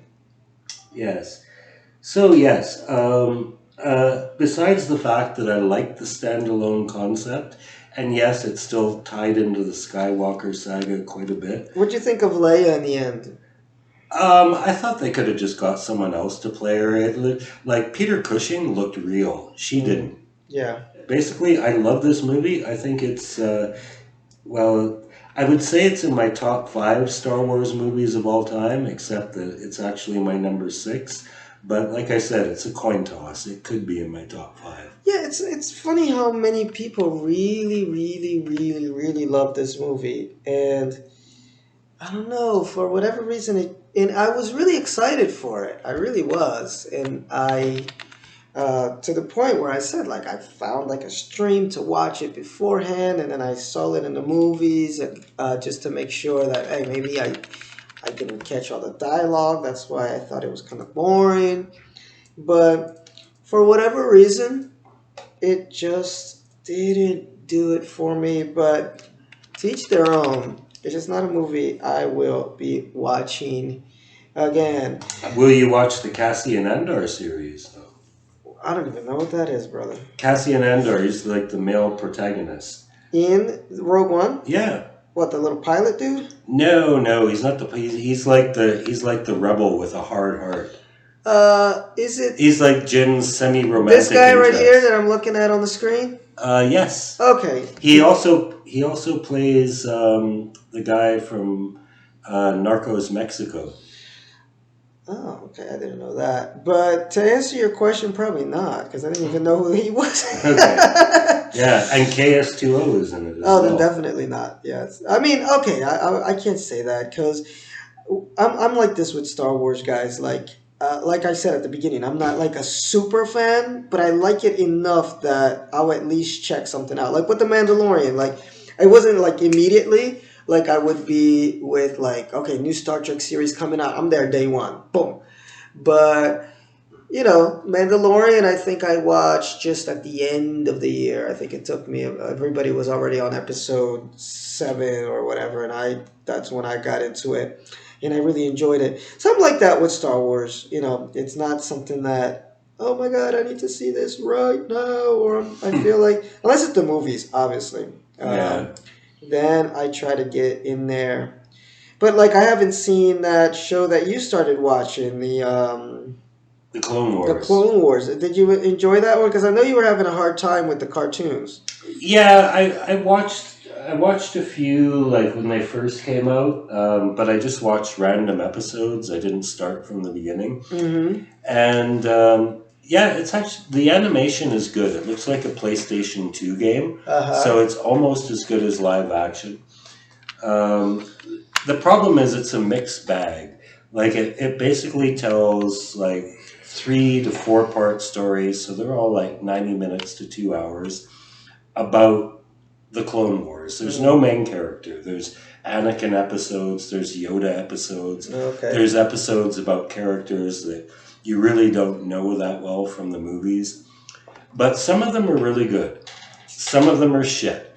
An episode I watched, not an episode, it was a 3-part episode I watched recently, was a Mace Windu Jar Jar Binks team up. Oh, God. That probably didn't need to happen. But there's a lot of other stuff that really fills in the blanks. All right. Yeah, maybe one day I'll check it out. So, guys, as I like to do, around this time we're going to talk about some box office because we've hit the halfway point. So we're on the home stretch. Okay, I have 5 movies left and you have 5 movies left, right? So let's talk box office and see if any of these numbers surprise you, Peter. The movie that made the least amount of money is Solo. No surprise. Yeah, $218.5 million. Yeah. That's so crazy for Star Wars, right? It seems unreal that it's like if a Marvel movie makes $100 million. I mean, you figured enough people are gonna go watch it, even if it sucks, to at least make 400 or 300. They sandwiched those too close together, though. It came out 5 months after The Last Jedi. Yeah, and people still had the backlash. I think it would have played well in the Christmas time, this movie. Yeah. It feels like it's a family movie. It's a real family movie. And then number 10, I have, do you know what number 10 is? Any idea? No. Yeah, it's a prequel. Prequel will probably be Attack of the Clones. Episode 2, 464. Apparently, all the sulking and all that stuff, or people just. Like, it was Phantom of the Menace backlash. Yeah, Phantom, and I don't blame it. And then at number 9, we have the movie that you were just talking about, which is Rogue One, making 539.7. Well, actually, no. I'm sorry. I made a mistake. We have episode 3 makes 529. And then after that, then we're going to move down to Rogue One at 539 million. So these are the big money makers.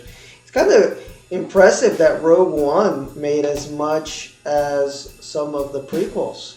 You know, like with no main characters, no nothing. I mean, there's that little tag at the end that connects it, but we didn't know that going in. Right. It got a lot of really good reviews too, though. Yes. Which the prequels almost universally didn't. Okay, there you go. So, I was trying to find a site that had adjusted for inflation. I couldn't. The one that doesn't have these movies in order. So, let's go back. We got The Rise of Skywalker makes 515 million. So that's the worst out of the Skywalker saga movies. Mm-hmm. After that, you're going to have your episode 3, and then after that, you're going to have your Rogue One. So now we should be back on track. And The Last Jedi is in the 6th spot with $649 million. Oh my God, I wish I had $649 million for a movie that half of the people loved and half of the people hated. I thought it made a little bit more than that, though. I thought it made a little bit closer to $1 billion. The thing with The Last Jedi is, I think Star Wars fans generally tend to see movies multiple times. And this is one where like half the people didn't. I agree with you. And then, of course, after however many years, 30 years or more of waiting, everybody went to see The Force Awakens. I was there opening night. I did not see. That's the only Star Wars movie I've never seen in the theater. Are you kidding me? No, are you kidding? I was so broke I got evicted from my house. Oh, wow. See, if I knew at the time, I don't think I knew. I couldn't pay rent, let alone go to a movie. Alright, that sucks. I don't think I knew in 2015, or if I did, I don't know, I should have said something. But I was there opening night with everybody all dressed up and everything. I went to the midnight showing.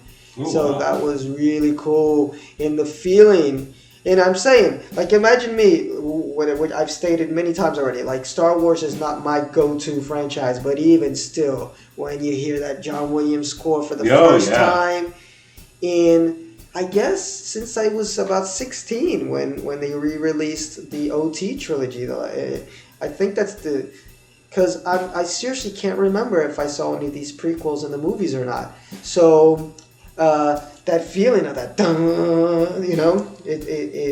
everybody started clapping. It was nice. It was a good theater memory. And then number 5 is a little surprising because it's considered the best movie out of all of them. It's Empire Strikes Back at $704 million. Making a little bit more because of those wonderful Ewoks. Is Return of the Jedi. Yeah, that's one I did see on opening night. And I didn't know it was released 3 times. Yeah, the only one of the re-releases I saw was Empire. Yeah, let me see. 83, 85, and 97. It brought in the least amount of money out of the lot. So I don't know. One site's saying it brought in the least. The other one's saying it brought in the most. So who knows?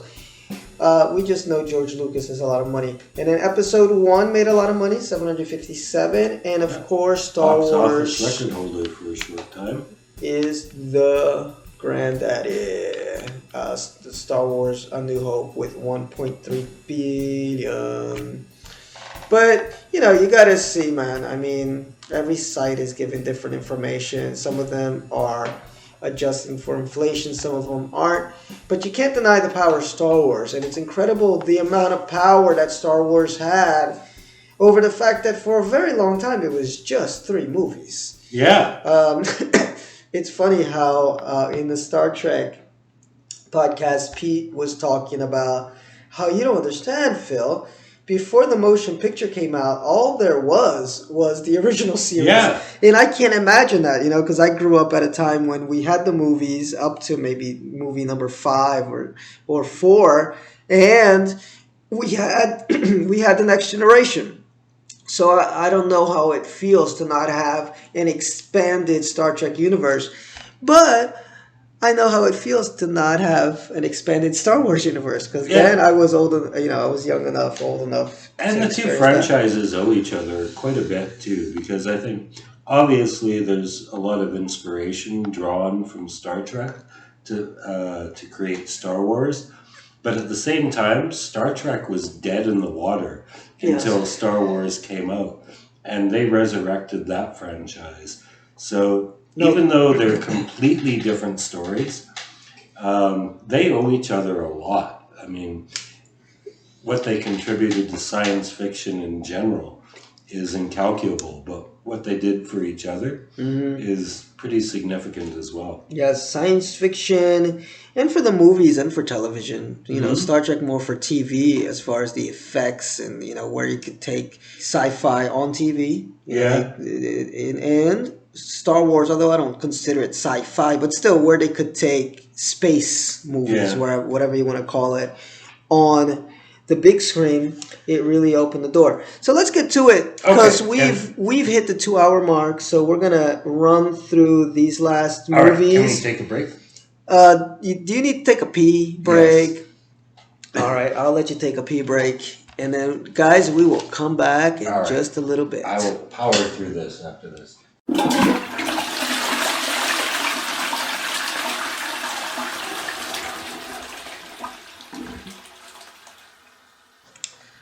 Ah, you hear that? That's the sound of a beer opening. We took a little pee break, a little get more beer break. I hope that you're doing the same. And those of you that have enjoyed our podcast in the past, whether it was with me and Jeremy and Justin or me with Peter, you know we go long, we go deep.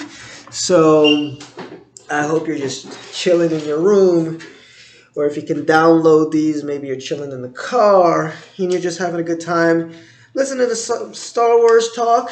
But we're back for the final stretch, and we've got 5 movies left each. And guess what? Let me see. 1, 2. No. One of them is not going to be. No, 2 of them are not in the original trilogy. Obviously, there's 5, right?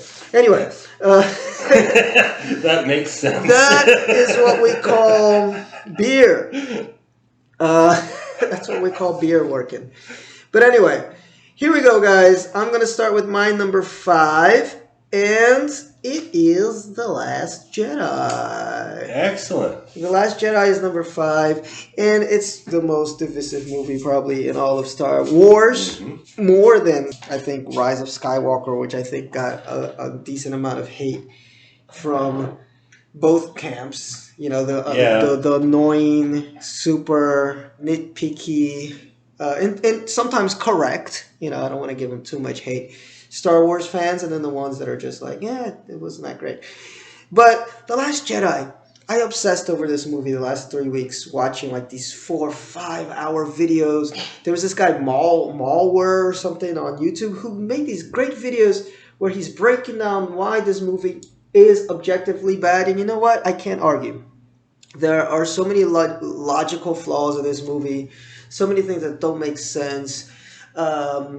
Why they demonized Poe at the beginning of it, like he just saved the fucking resistance, and then he gets dressed down, and then Hodor or whatever her name. No, that's Game of Thrones. What's the Hoarder, I think. Holdo. That's Holdo. Yeah. Hodor. Yeah. Who just comes out of nowhere and is a total bitch and looks like she's dressed for like the evening dinner, whatever. There's a lot of things in this movie that don't make sense. Like why they go to that casino planet just to come all the way back. They didn't use what's her name? Phasma, whatever. Phasma. That much. So there's a lot of things. I get it. But I can't not be entertained by this movie. You know, like I'm able to just turn my brain off for whatever reason. Like I couldn't do it with Rise of Skywalker, but this one I can, you know. And I love the things that a lot of people obviously didn't. Like I love that Luke threw that lightsaber at the beginning of the movie. Best. Yes. That was the best.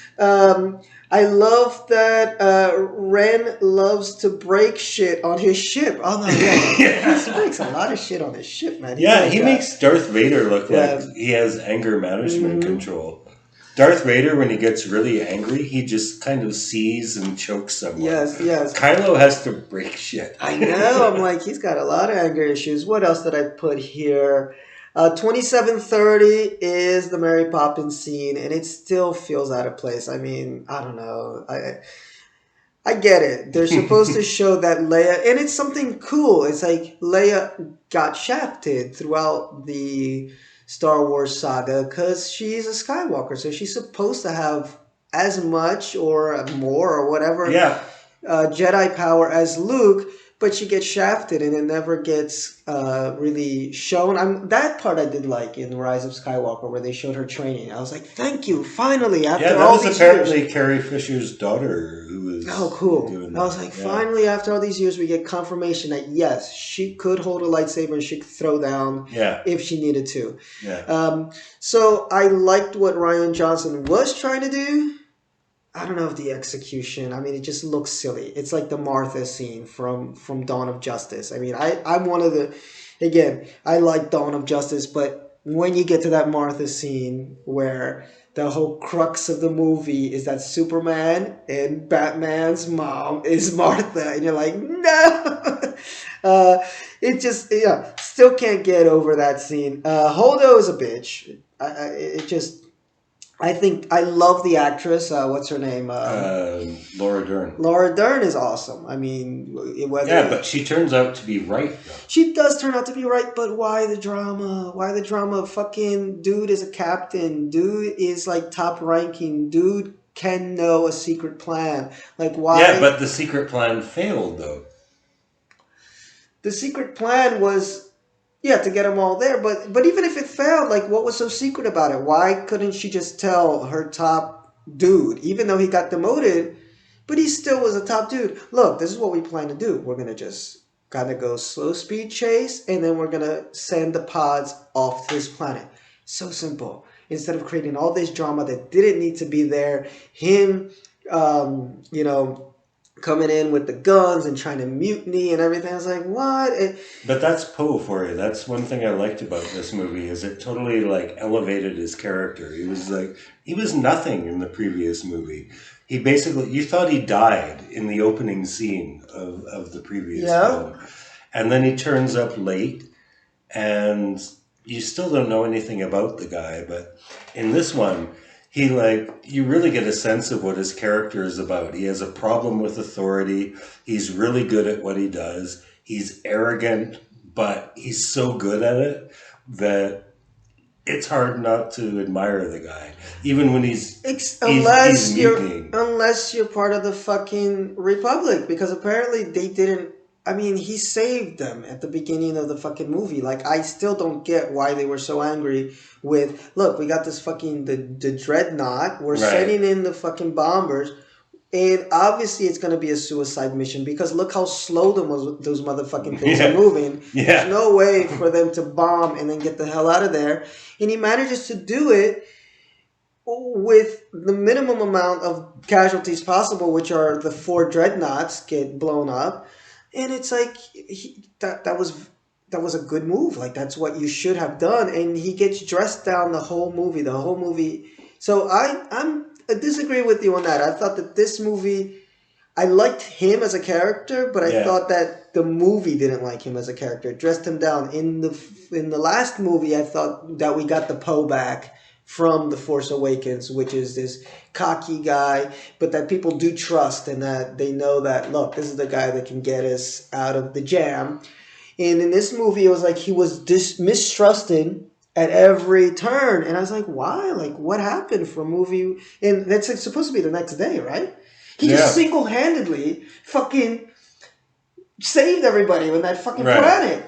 And then the next day, it's like he's getting dressed down by Leia, and then Holdo comes, and that's the thing, it's a shock. Like, who's this bitch coming in here and just like, I don't have to tell you anything. Shut up. I'm like, what? So, I don't know. Yeah, well, she has issues with men. That's obvious.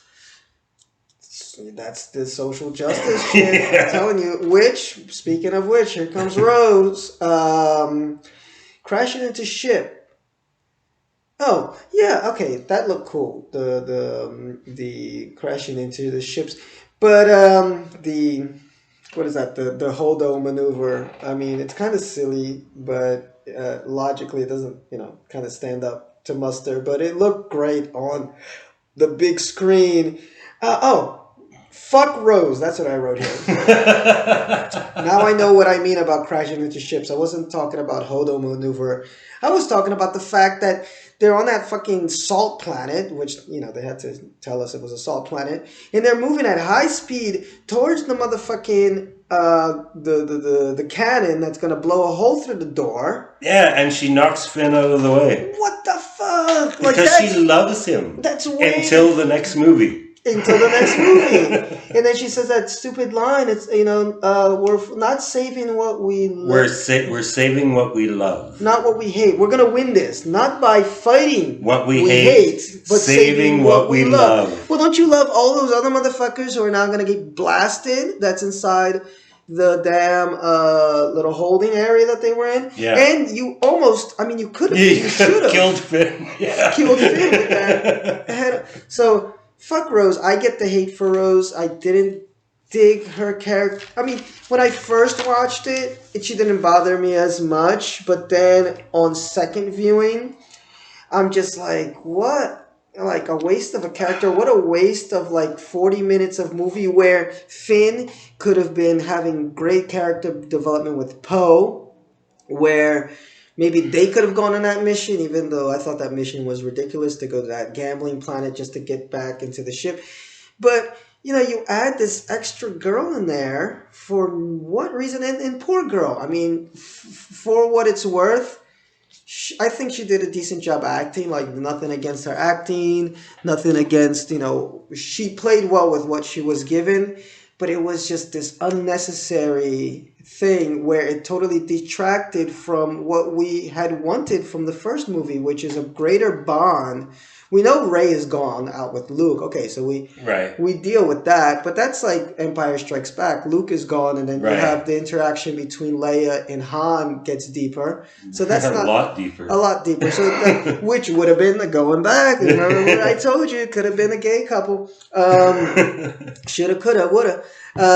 So that's what we naturally. That's what the progression should have been, and it wasn't. So I get the Rose hate. I really do. I think they go overboard, poor girl, but I get it. I think she was intended to be a foil. She was intended to represent the audience. She's a rebellion fangirl. Mm-hmm. And like when she first meets Finn, she's like, oh my God, like you killed like the planet destroyer or whatever it was. You're my hero. And she knows everything about the rebellion against the Empire. And here she is getting to go on her own Star Wars adventure.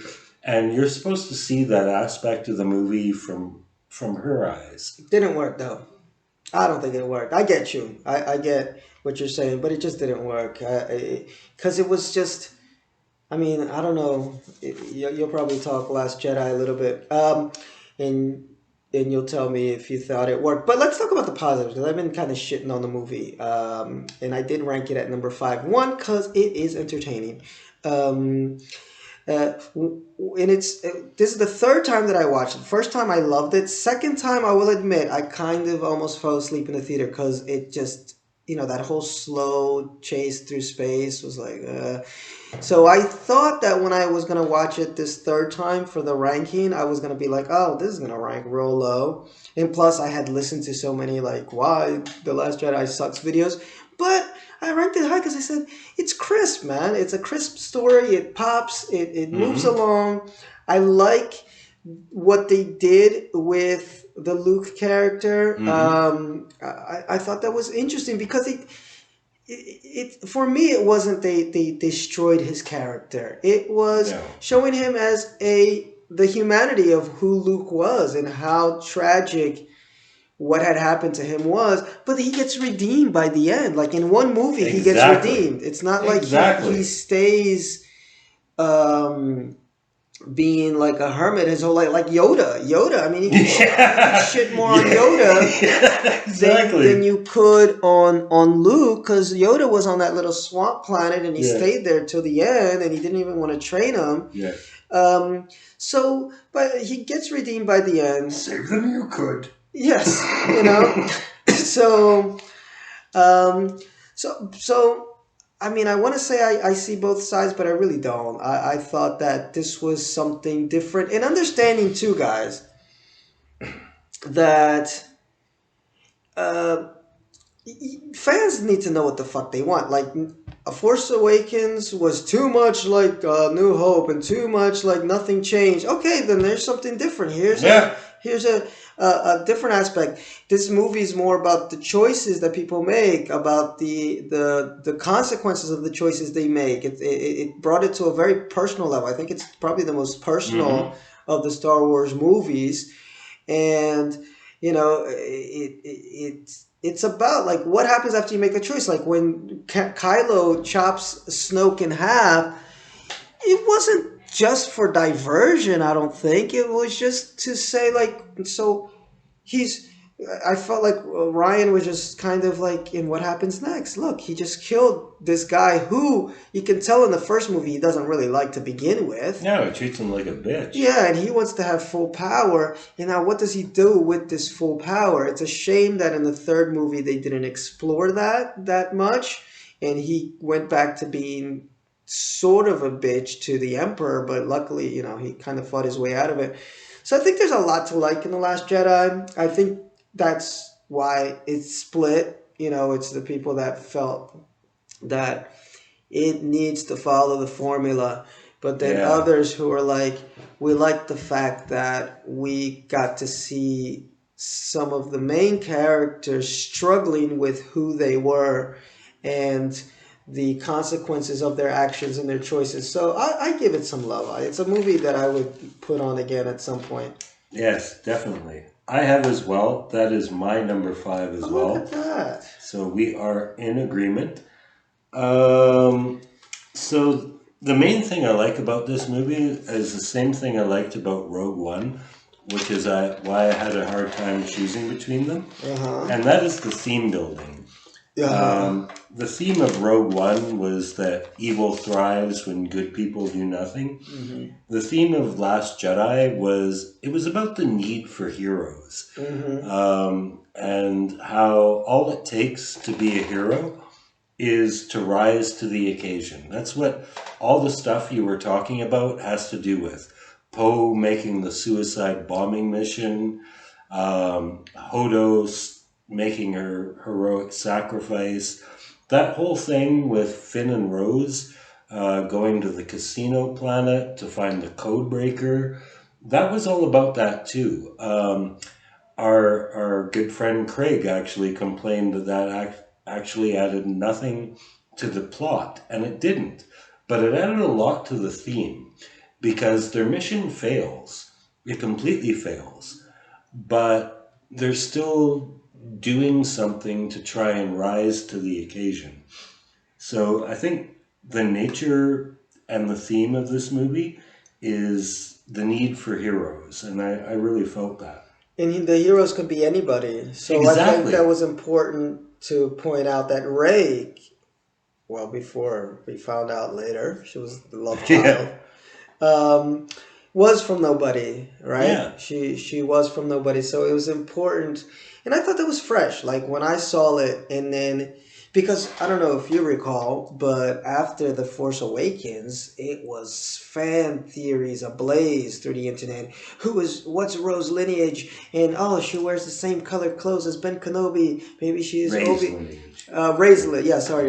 lineage. So maybe Rey is part of Obi-Wan's child or grandchild. There was so much going on, and I was going crazy with it. And I was excited. I was. And who's Snoke? And what is Snoke really? And then this movie comes out and it says, no, I mean, like what you just said, it's when everyday people, quote unquote, everyday people, just make self-sacrifices. But I agree with Craig. Shout out to Craig. It added nothing to the plot. So, I mean, although it built on the theme, good for you, but, you got to build on the theme and the plot. And another thing about that side mission I liked, I actually just took this note while you were talking, was about the Benicio del Toro character.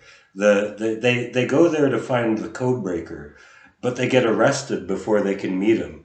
And they meet the Benicio del Toro character in prison. What a coincidence. Yes, and he agrees to help them, but he sells them out. Yes. And he actually represents like the anti-hero mentality. He's a perfect foil to what Finn and Rose are trying to do. He's just a mercenary. He's only in it for the money. And he both sides buy guns. He's like a complete cynic. Rose is like a complete idealist. She believes in the greater cause. I'm sorry. Go ahead. I'll say it a little bit. I'm going to give a second fuck Rose because you just reminded me of something. Go ahead. Yeah, she's an idealist. She believes in the greater cause, and she calls him on it. Like, how could you do this to us? And he's like, hey, like one side's the same as another. I'm just going to take my money and run. And I think that character is what he added to the story is actually very underappreciated. He totally represents like the cynical, like not so much evil, but just like I'm in this for myself. Whereas Finn and Rose's mission kind of represents like a greater cause, even if it's hopeless and it fails. I get you, but we already sort of had that. Although, I mean, obviously they got more redemption with Solo and Lando, because Solo was like that in the beginning. He's like, I'm just trying to make some cash, you know. I mean, I'll but Kira recognizes him as the good guy. She's the mercenary. No. But I'm not talking the Solo movie. I'm talking about Han Solo from A New Hope. You know, Okay. He's just out there for the cash. And yeah, he has a good heart, so that's where he differs from the Benicio character. Yeah. But I think we've already kind of explored that theme. And Lando was the same. Like, he sold all his friends out. Pretty badly. And then, obviously, they kind of redeemed him in the third movie. Yes. Or in this case, it would be, the sixth movie. But Return of the Jedi. So I don't know. It's still. I watching it now, I was like, this is just going on forever. But back to fuck Rose. Idealist. Rose represents the social justice. And as with most social justice warriors, they have a great heart, but they don't always think things through. Actually, Craig, we're calling out Craig a lot here because he just posted something really interesting that I never knew. It is the fact that at some point, I think the Democrats in the U.S., they pushed this bill to be able to change the question on a job application about have you ever been convicted of a felony? I saw that, and it resulted in less Black and Latino people. You know, being so it's hired. like you don't think things through. You know, Yeah. I thought that was so funny. Well, depressing and funny. But Rose, you destroy this fucking casino planet. Who do you think is going to clean up the mess? You know, because you hate the fact that, oh, look at these enslaved people. No, not the enslaved people, the enslaved camel creatures. No, the camel people, but the people are sort of, the kids are kind of enslaved. I mean, Right. they're not going to rise up out of a thief. How do you call it? Fiefdom. Yeah, thief. How do you say that? Fiefdom. Yeah, fiefdom. They're serfs. Yeah. They're not going to rise up out of that social class. Who do you think is going to be cleaning up the fucking mess that you make on this casino planet? It's not going to be the owners of the casino. So you've pretty much guaranteed that all those poor people that you were social justice warring against by destroying everything have work for the next. Well, maybe that's good. They have work, guaranteed work for the next. Not paid, but Not paid for the next 2 years.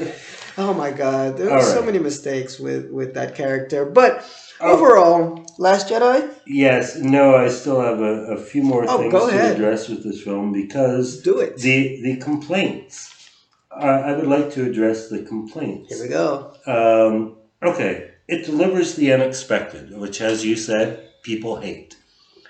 Reasons why they shouldn't. First of all, Luke throws away the lightsaber. People hate it. As you said, it's a betrayal of your character, blah, blah, blah, blah, blah. Like, can I shoot myself now if I never hear that? But Peter, don't you know that that's not the way you should handle a Jedi's weapon? Yeah. But the thing is, like, people act like they know this character. But the fact is, we haven't seen him in 20 years. We don't know what the guy's been through. So, like, who are we to judge his decisions? And again, it ties into the theme.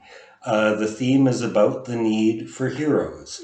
And half the movie is Rey trying to remind Luke of his heroic past and telling him how badly he's needed. And as you said, he rises, like, why do you still hate the guy? He gives his life. He overdoses on the Force to save people. So he does recognize this need, and he does come back to himself. Why should you think that's a betrayal? Because he was drinking milk out of some alien titty. There is that. Yeah, that was kind of gross. And Kylo, yes. As I mentioned, I found Kylo Ren a really unconvincing villain in the first movie. But in this one, he was really good. He had like a school shooter mentality. Yes. Yes. It was like, okay, he murdered his own father, for starters. But then you have this scenario where we thought, based on the last movie, that Finn and Rose were going to be a couple. Finn and Rey.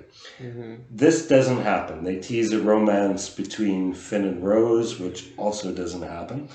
But even weirder, they go towards this Kylo-Rey dynamic, Yes. which is a bit disturbing because they hate each other, but they also kind of want to fuck each other. Mm-hmm.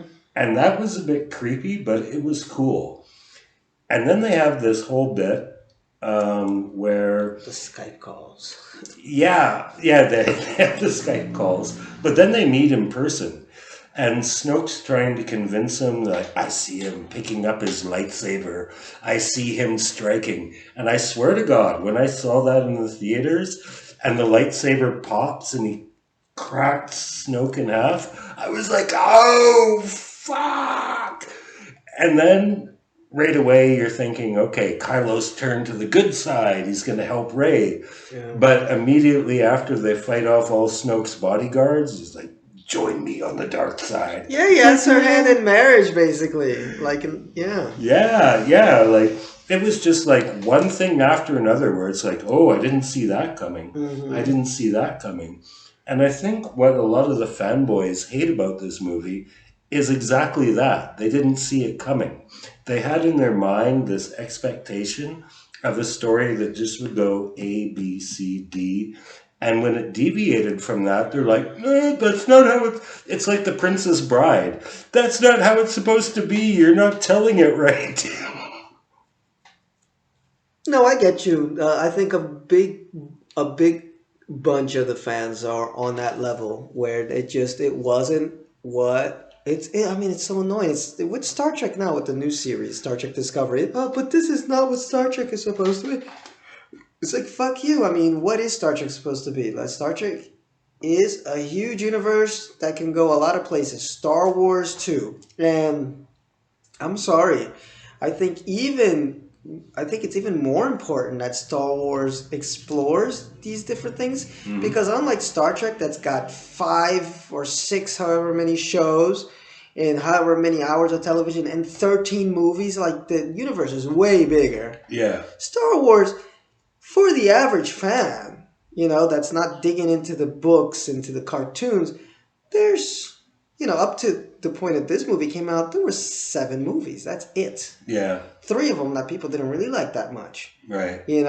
So you have 3 movies worth of stuff, and you can't just repeat, rinse, wash, repeat, whatever. You can't do this over and over and over again. It becomes too obvious. Extremely obvious. If you want this franchise to grow beyond just the Skywalker saga, which I think is what Disney is trying to do, and they managed to do it with The Mandalorian, it's going to get boring. I mean, you don't know how... Like, at the end of The Force Awakens, I was like, oh, it's another it's just a bigger Death Star, but it's a Death Star. If you count all the movies that have this fucking Death Star. No, that formula has actually been used 4 times. Uh-huh. A New Hope, the Death Star, Return of the Jedi, New Death Star, mm-hmm. The Force Awakens, the planet-killing weapon. That was the Death Star, basically. Yeah, and The Last Jedi, Rise of Skywalker,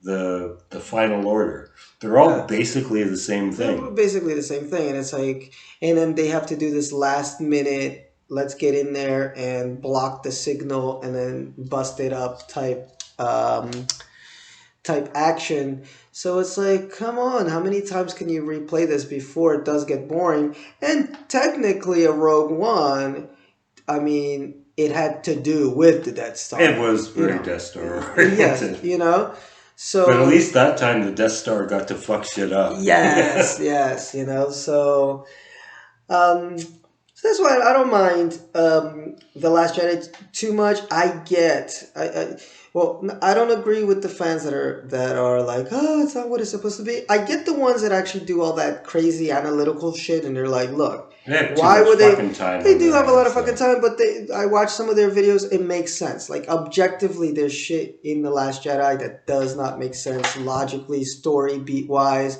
So I respect those guys, and I get that they don't like it. And this movie just happened to be entertaining enough for me where I can gloss over it, even when it's just obviously like what the fuck. Whereas again, like I said, with the Rise of Skywalker, I couldn't.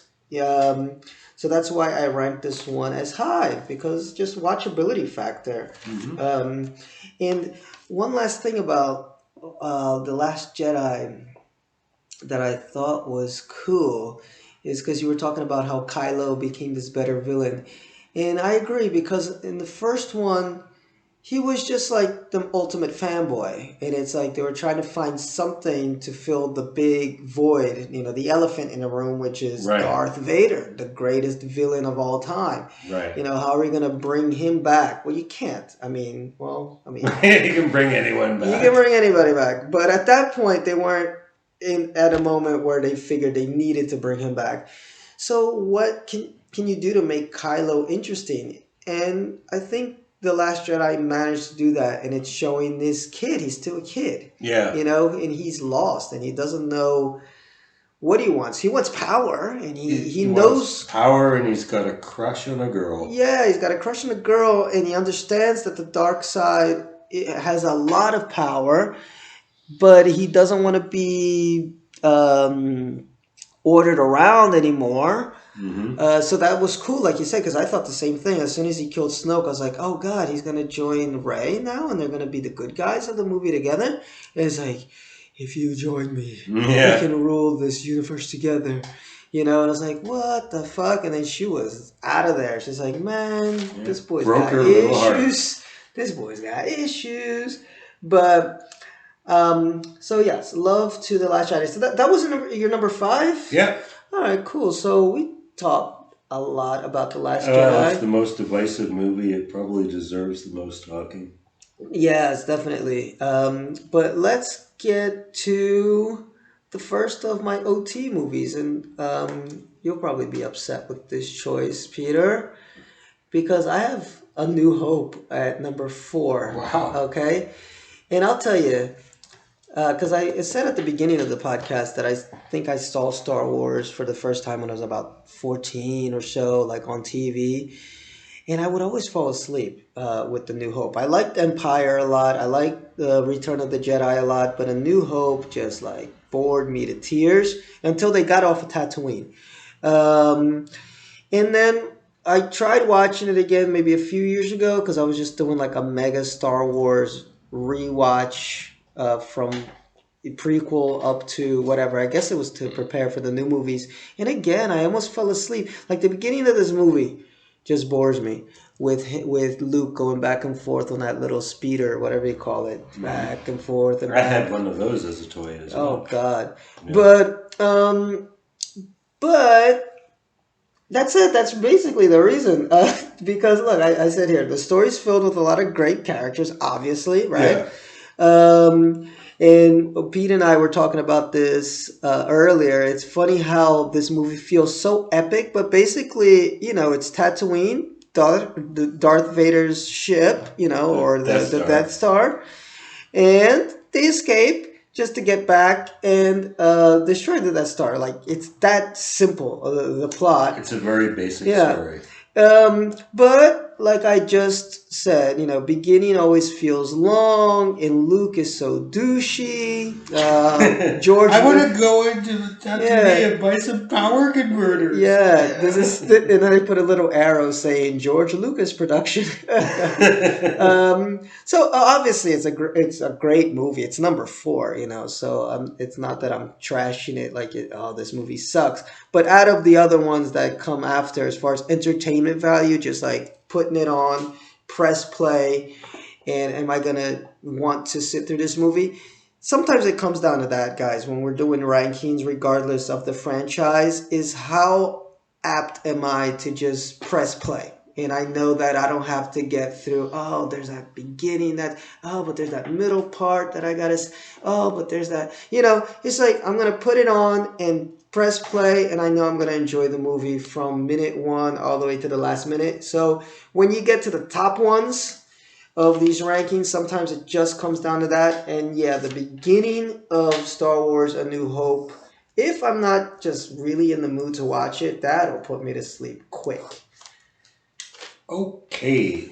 On that note, I have no rebuttal because my comments for New Hope are very brief. So I will just get on to my number 4, which is Return of the Jedi. Return of the Jedi I saw on opening night, and I actually stayed for a second screening, wow. Which is one of only 2 times I've done that. The other time was Jason Takes Manhattan. So I'm not sure that's actually... Is that a good thing? Yeah. No.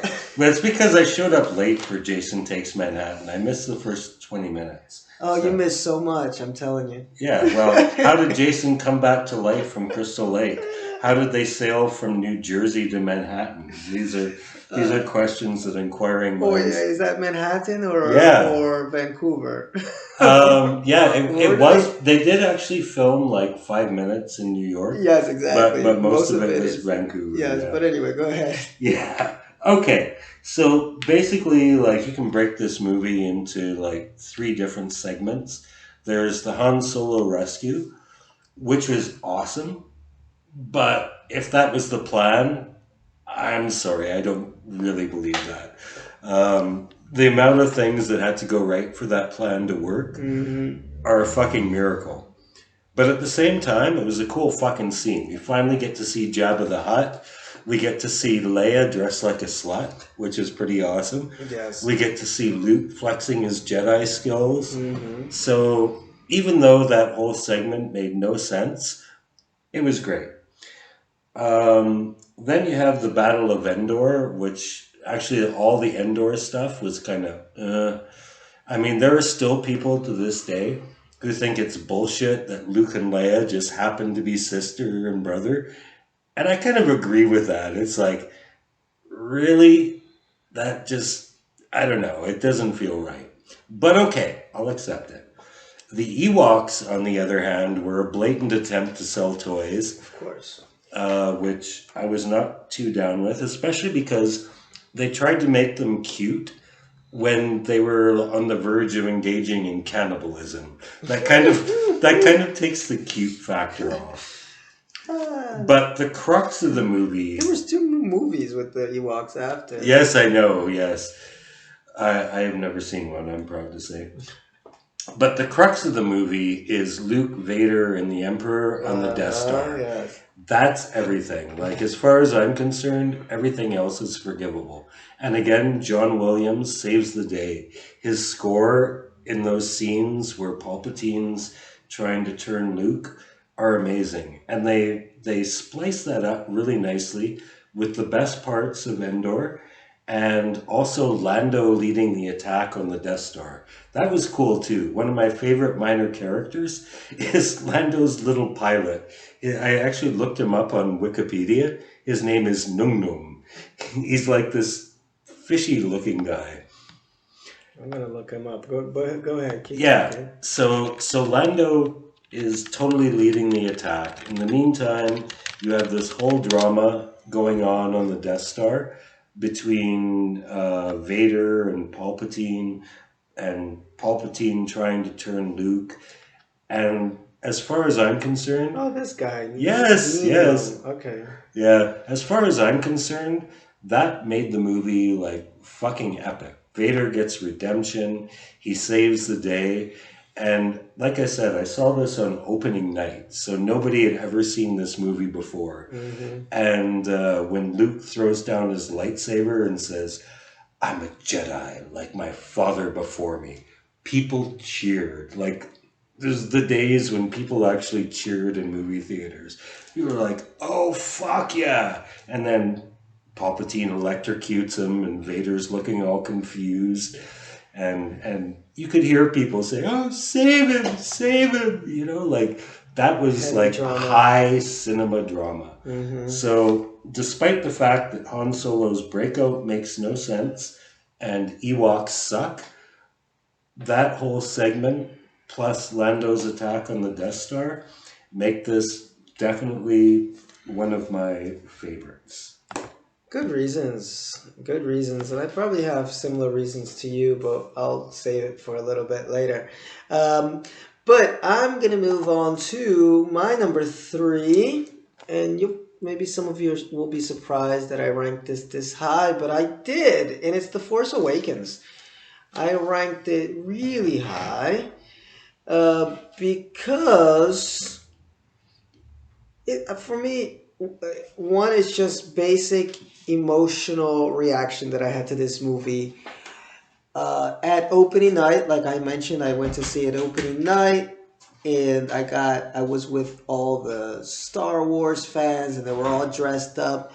And of the 3 movies that we got in the new trilogy, I still think this is the one that is the tightest, as far as the logic. Why are they doing this? Why are they doing that? Why are they going here? Why are they going there? I like the action scenes. I love the introduction of BB-8. I loved Rey's introduction. I thought Poe and Finn were a great duo. I liked what they did with Han Solo. They obviously they showed him as an older man, but he kind of got his swagger back by the end of the movie. Yeah, because he got rid of the ball buster. Yes. So it felt like it said in the trailer, we're home. When JJ was playing that, JJ is great at that. As great a director as he is, I think the biggest criticism against him, and it's a correct criticism, valid criticism, is that he's a great copier. He's like Spielberg. He's not original. Light. Yeah, he's not original. He's not original at all. It's like all the Star Trek movies just basically took all the things that people like about Star Trek and repeated them on a bigger scale. Exactly. Oh, he loves the bigger scale as much as he loves the lens flare. So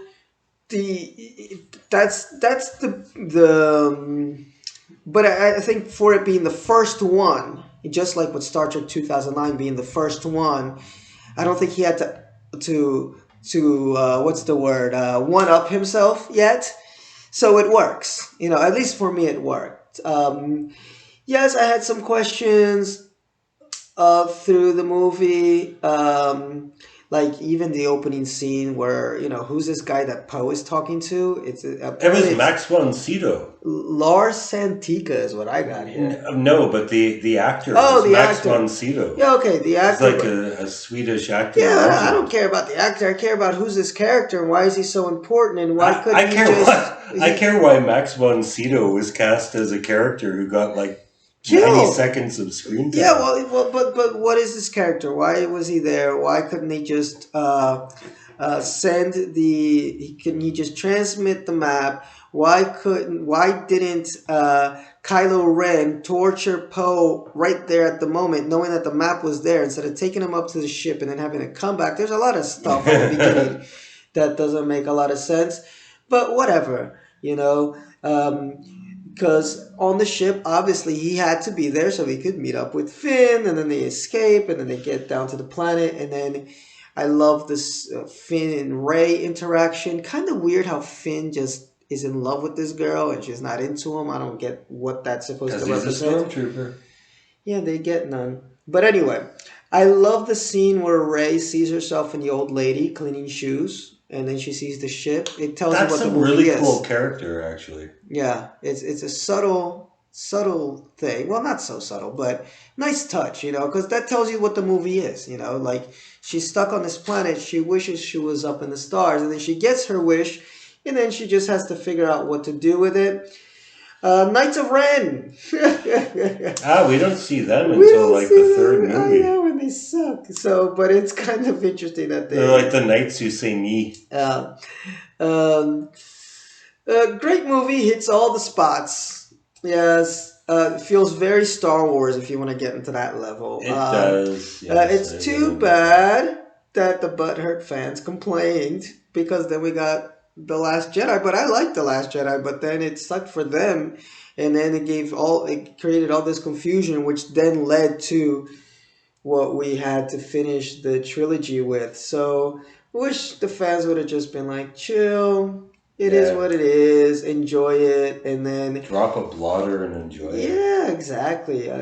We would have had more continuity with these three, but I thoroughly enjoyed it. Watched it again, and from the first scene to the last scene, it's all the Han Solo death scene. I think is so strong with the lighting and everything. One thing that I didn't like: why Leia doesn't hug Chewie when they're coming back, and I mean her. He's a Wookiee. He probably smells bad. I know, but she didn't give him any love. That's like when what's his name, Jon Snow, kind of just left the dog there. Remember at the end of season 8? Yeah, I know. That was like everyone's major complaint. It's like he funny. didn't even hug the dog. I know, but it's weird. You build up these characters. It's like it's fucking Chewie. Like that's Han Solo's best friend. You guys went through mega adventures together. At least, I mean, she gave him the medal at the end, right? Yeah. Didn't he get a medal at the very end of the trilogy? So that was nice. Chewie gets kind of shafted in his trilogy. Like he's just there just to be there. Well, what does he do that's really amazing in the new trilogy? I think actually he's Rey's surrogate dad. Initially, Han Solo is Rey's surrogate father, but he dies. So Chewie kind of takes over that role. Oh, I never even picked up on that. That's weird. But anyway, yes, Force Awakens, guys. I know there's a lot of haters, but whatever. I don't give a shit. I think it's an entertaining movie. I think it's the most liked movie of the new one. No, it's the one that gets the least complaints. Definitely, it's definitely the one that gets the least complaints of the new one because it followed the formula. Exactly. There's not like these jarring plot holes or contrivances or whatever you want to call them. No, it's basic. That's the thing. When you stick to basic, you eliminate the plot holes. Yes. When you start getting complicated, it's like, well, could this make sense? Could that make sense? But when you stick to basic, like good guy versus bad guy, we have to go to the Death Star, rescue the princess, and then blow up the Death Star. You're not going to find a lot of plot holes. Exactly. So I think that's why it worked for me. And I took my little cousin to watch it. He loved it. I don't know if he liked The Last Jedi as much, and I didn't even bother taking him to the Rise of Skywalker. All right, man. We're almost at the end. Okay. So what is your number 2 movie? Not number 2. Oh, number 3, sorry. Number 3. Yeah, you're right. Number 3 would be Revenge of the Sith. Oh my, look at that. Yes, I do like dark shit, and this is far and away the darkest of the Star Wars movies. It almost had a Shakespearean vibe going for it with the story of the fall from grace and everything. Basically, it's nonstop action from the beginning. You got the opening scene is Anakin and Obi-Wan rescuing Palpatine from General Grievous, who, by the way, is a great character. If you didn't get enough General Grievous in Revenge of the Sith, check him out in Clone Wars. Same voice actor. You'll get all the General Grievous you can handle. So then they go from that. Let me ask you a question, Pete. General Grievous, is that the one that's the mechanical looking dude? Yes. Okay, yes. Yes. I love him. The guy who coughs a lot. Yes. You Jedi scum! Okay. And he has like all those lightsabers. Yes, yes. Great character. Yes. So then you go from that to some downtime. There's like Padme telling Anakin she's pregnant, Palpatine manipulating Anakin, and then you go into all these different battle scenes. Pretty much my only complaint was that the trailers showed like a bunch of Wookiees in a big battle, and what you saw in the trailer, that was it. It was like literally 30 seconds of Wookiee fighting, so that was disappointing. But then you get Obi-Wan confronting General Grievous. They have a big-ass fight. Windu and Anakin confront Palpatine. Anakin makes his turn. That's a pretty iconic scene, actually. Then Palpatine executes Order 66. All the Jedi die. Then Obi-Wan and Anakin fight, and Yoda and Palpatine fight. And what I like most about this is the way those two fights were interspliced. Mm-hmm. They were taking place at the exact same time. And you just cut back and forth between one and another with John Williams' score playing the same music at the same time. Like, that was freaking intense. I saw this in Hong Kong, and I was like, I left Canada before the movie opened, and I couldn't get it in mainland China. But when I was in Hong Kong, I was like, fuck tourist shit, man. I'm going to Star Wars because I know they'll have it in English. And that was awesome. And it ends in tragedy, as we discussed earlier. We know it's going to. But there's still, like, how do we get there aspects to deal with. And I thought it dealt with that pretty well. For a movie that was taking you to where you knew it was going to go, it still, like, kind of kept you guessing. I mean, a lot of things about it I didn't really know were going to happen. Talk this way. I'm sorry. Oh, yeah, sorry. And, one more thing about this movie. Besides the awesome lightsaber duels, Ian McDiarmid as Palpatine. He's played that character, I think, 5 times. And, in this, he was like Shakespeare-level master villain. He was so good at playing the concerned father figure, the elderly gentleman who's looking out for his younger protege, while ultimately being like a complete piece of shit. So I thought he kind of stole the cast in that movie. He was great in this one. Yeah. Let me ask you a few questions. While you were talking, I thought of a few things. Because you mentioned that you didn't like... This is actually going back to the Return of the Jedi. Because you mentioned Leia and Luke's siblinghood, whatever you call it. What difference do you think it would have made if Leia wasn't his sister? Like, what would that have changed in the plot? I mean, taking away, the new movies where they kind of have this connection and blah, blah, blah. Right. I don't think it would have made a huge difference, actually. I do think, though, that it's kind of one... If I could make any complaint about Revenge of the Sith, because I have very few, I'm ranking it very high, but it's that when the twins are born and they decide to split them up, they decide to give Leia to a senator who is going to raise her as a princess. And they dump Luke on a desert shithole with his real family and don't even change his name. Yeah. It's like, wow, is somebody getting preferential treatment here or what? Yeah, no, I think about that too when I watch that movie. And the fact that, I mean,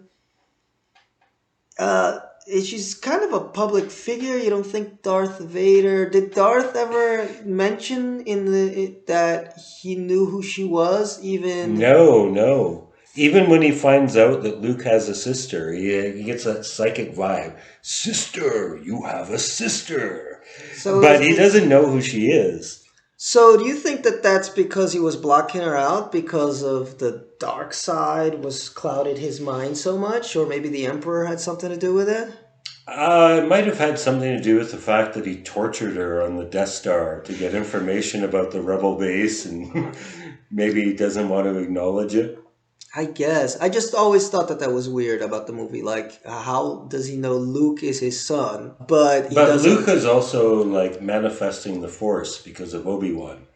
And Leia, like, shows no signs of it whatsoever. Yeah, so that's why I kind of agree with you. Like, it's totally unnecessary to the plot for her to be his sister because they don't play on it. They don't do anything with it. It doesn't go anywhere, really. She does. Actually, you know what? Where it does go somewhere is in the later movies where Luke is the uncle to Kylo Ren. No, yeah, no. That's why I said at the beginning, like taking out the new movies. Yeah. I mean, like what was George trying to get at when he did that? Because, I mean, aside from the scene where Luke is hanging out of the Yes, that actually works. like on the antenna, Yeah. and then they have that little psychic connection. Okay, that was good that she was force sensitive, but I mean, I guess it makes sense in a way that in A New Hope, Luke had no clue he had the Force until Obi-Wan kind of told him, "You have it," Yeah. you know.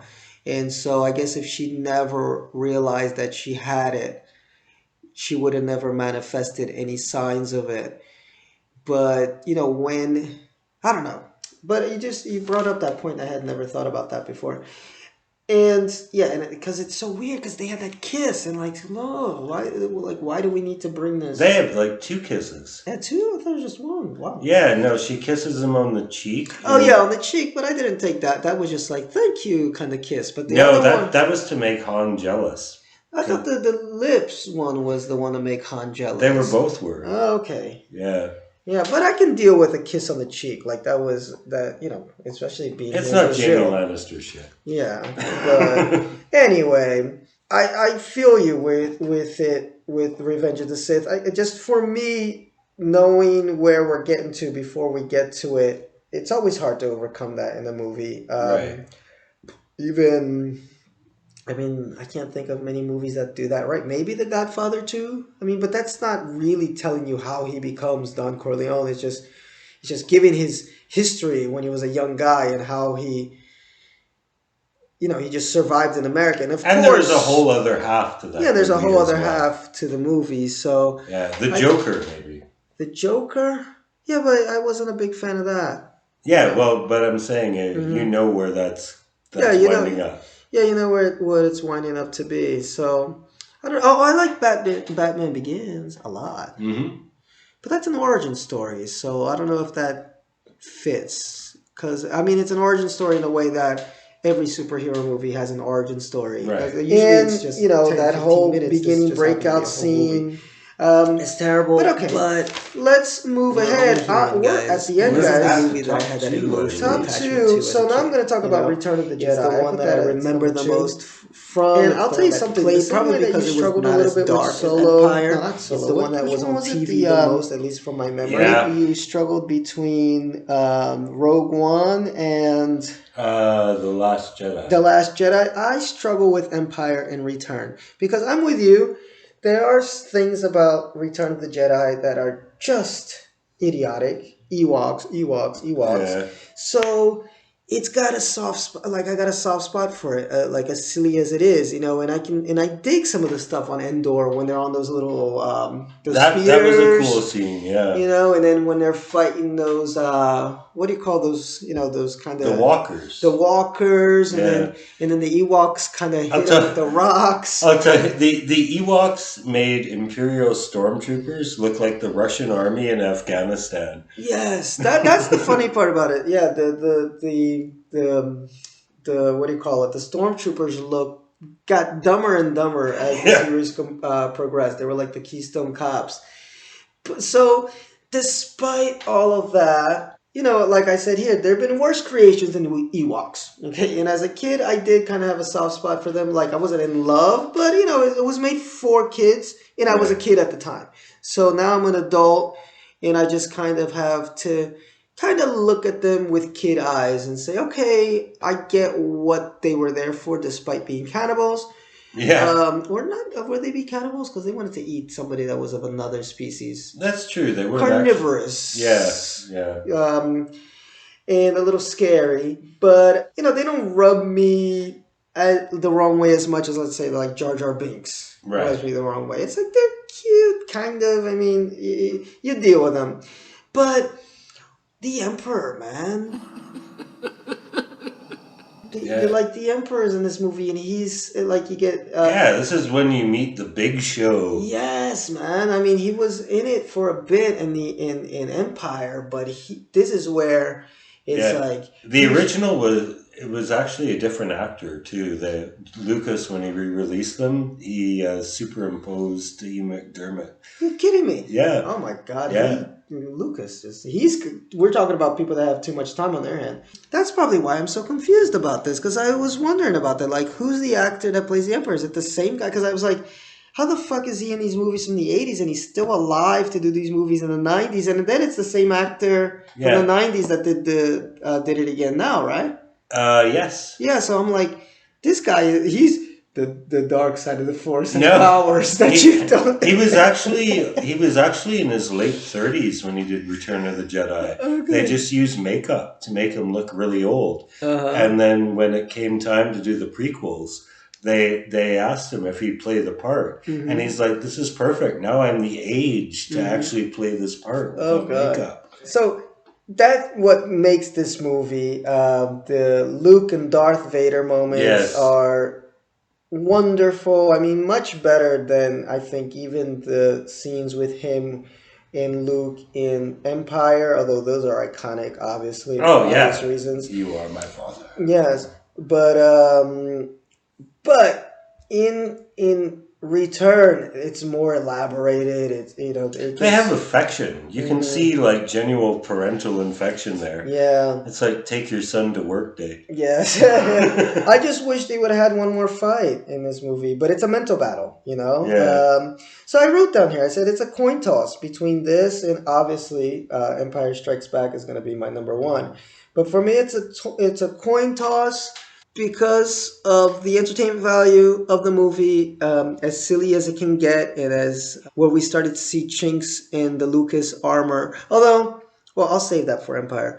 But I think Empire wasn't written by him, right? It was these other guys that came in, so maybe that's the reason why. It wasn't directed by him either. Yeah, so maybe that's why it kind of goes above and beyond in a lot of ways.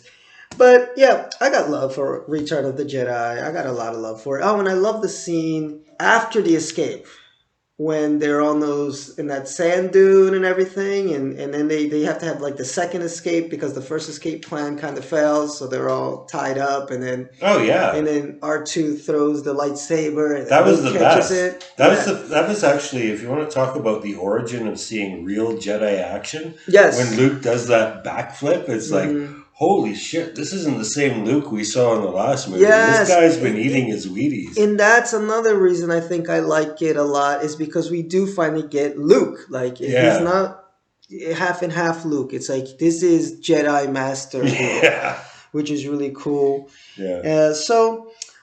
Not much that, I mean, obviously, I guess Ewoks is what takes it down. Ewoks. Weren't the Ewoks, I read somewhere that they were actually supposed to be Wookiees. I'm pretty sure. I can look that up while you're talking. But I'm pretty sure it was supposed to be Wookiees, but they didn't have the budget for it. So, because I guess 7-foot hairy suits cost less than 4-foot hairy suits. So they created these Ewoks. I'm pretty sure. I'll look that up. But yeah, that's the black mark on the movie, which is probably why it's not at my number one when I toss that coin. What do you have for number two? For number two, I have The Empire Strikes Back. Probably one of the greatest sequels of all time, if not the greatest sequel. Why it is not number one, the only reason is it's incomprehensible if you haven't seen the first, and really disappointing if you haven't seen the third. It's basically, it's an incomplete movie. But as far as sequels go, it's utterly perfect. It builds on all the characters. All the characters were introduced in the first movie. They're great characters. You fall in love with them instantly. And this movie just builds on that and their relationships. You have the Han and Leia romance. You have the expansion of the Jedi mythology. But I think what I really like most about this movie is it's the Vader movie. If you had to pick a central character in this movie, it's not Luke, it's not Han, it's not Leia. it's Vader. He dominates the screen. Yeah. In the first movie, he has like maybe 4 or 5 scenes that add up to about 20 minutes. But in this, it's all about him being really pissed off, trying to find Luke and locate the Millennium Falcon. And you really get a sense of the fact that, okay, he's not just this like mechanical evil guy. He is that, but there's more to him than that. He has a personal investment. He is actually a really evil guy in this movie. Extremely evil. Yes. Of course, you have the iconic, the single most iconic scene in Star Wars history. No, Luke, I am your father. Mm-hmm. No! I mean, unfortunately, friends of mine at school in 4th or 5th grade, whatever it was, spoiled that revelation for me. Feelings. Yeah. You know that it's true. Yes.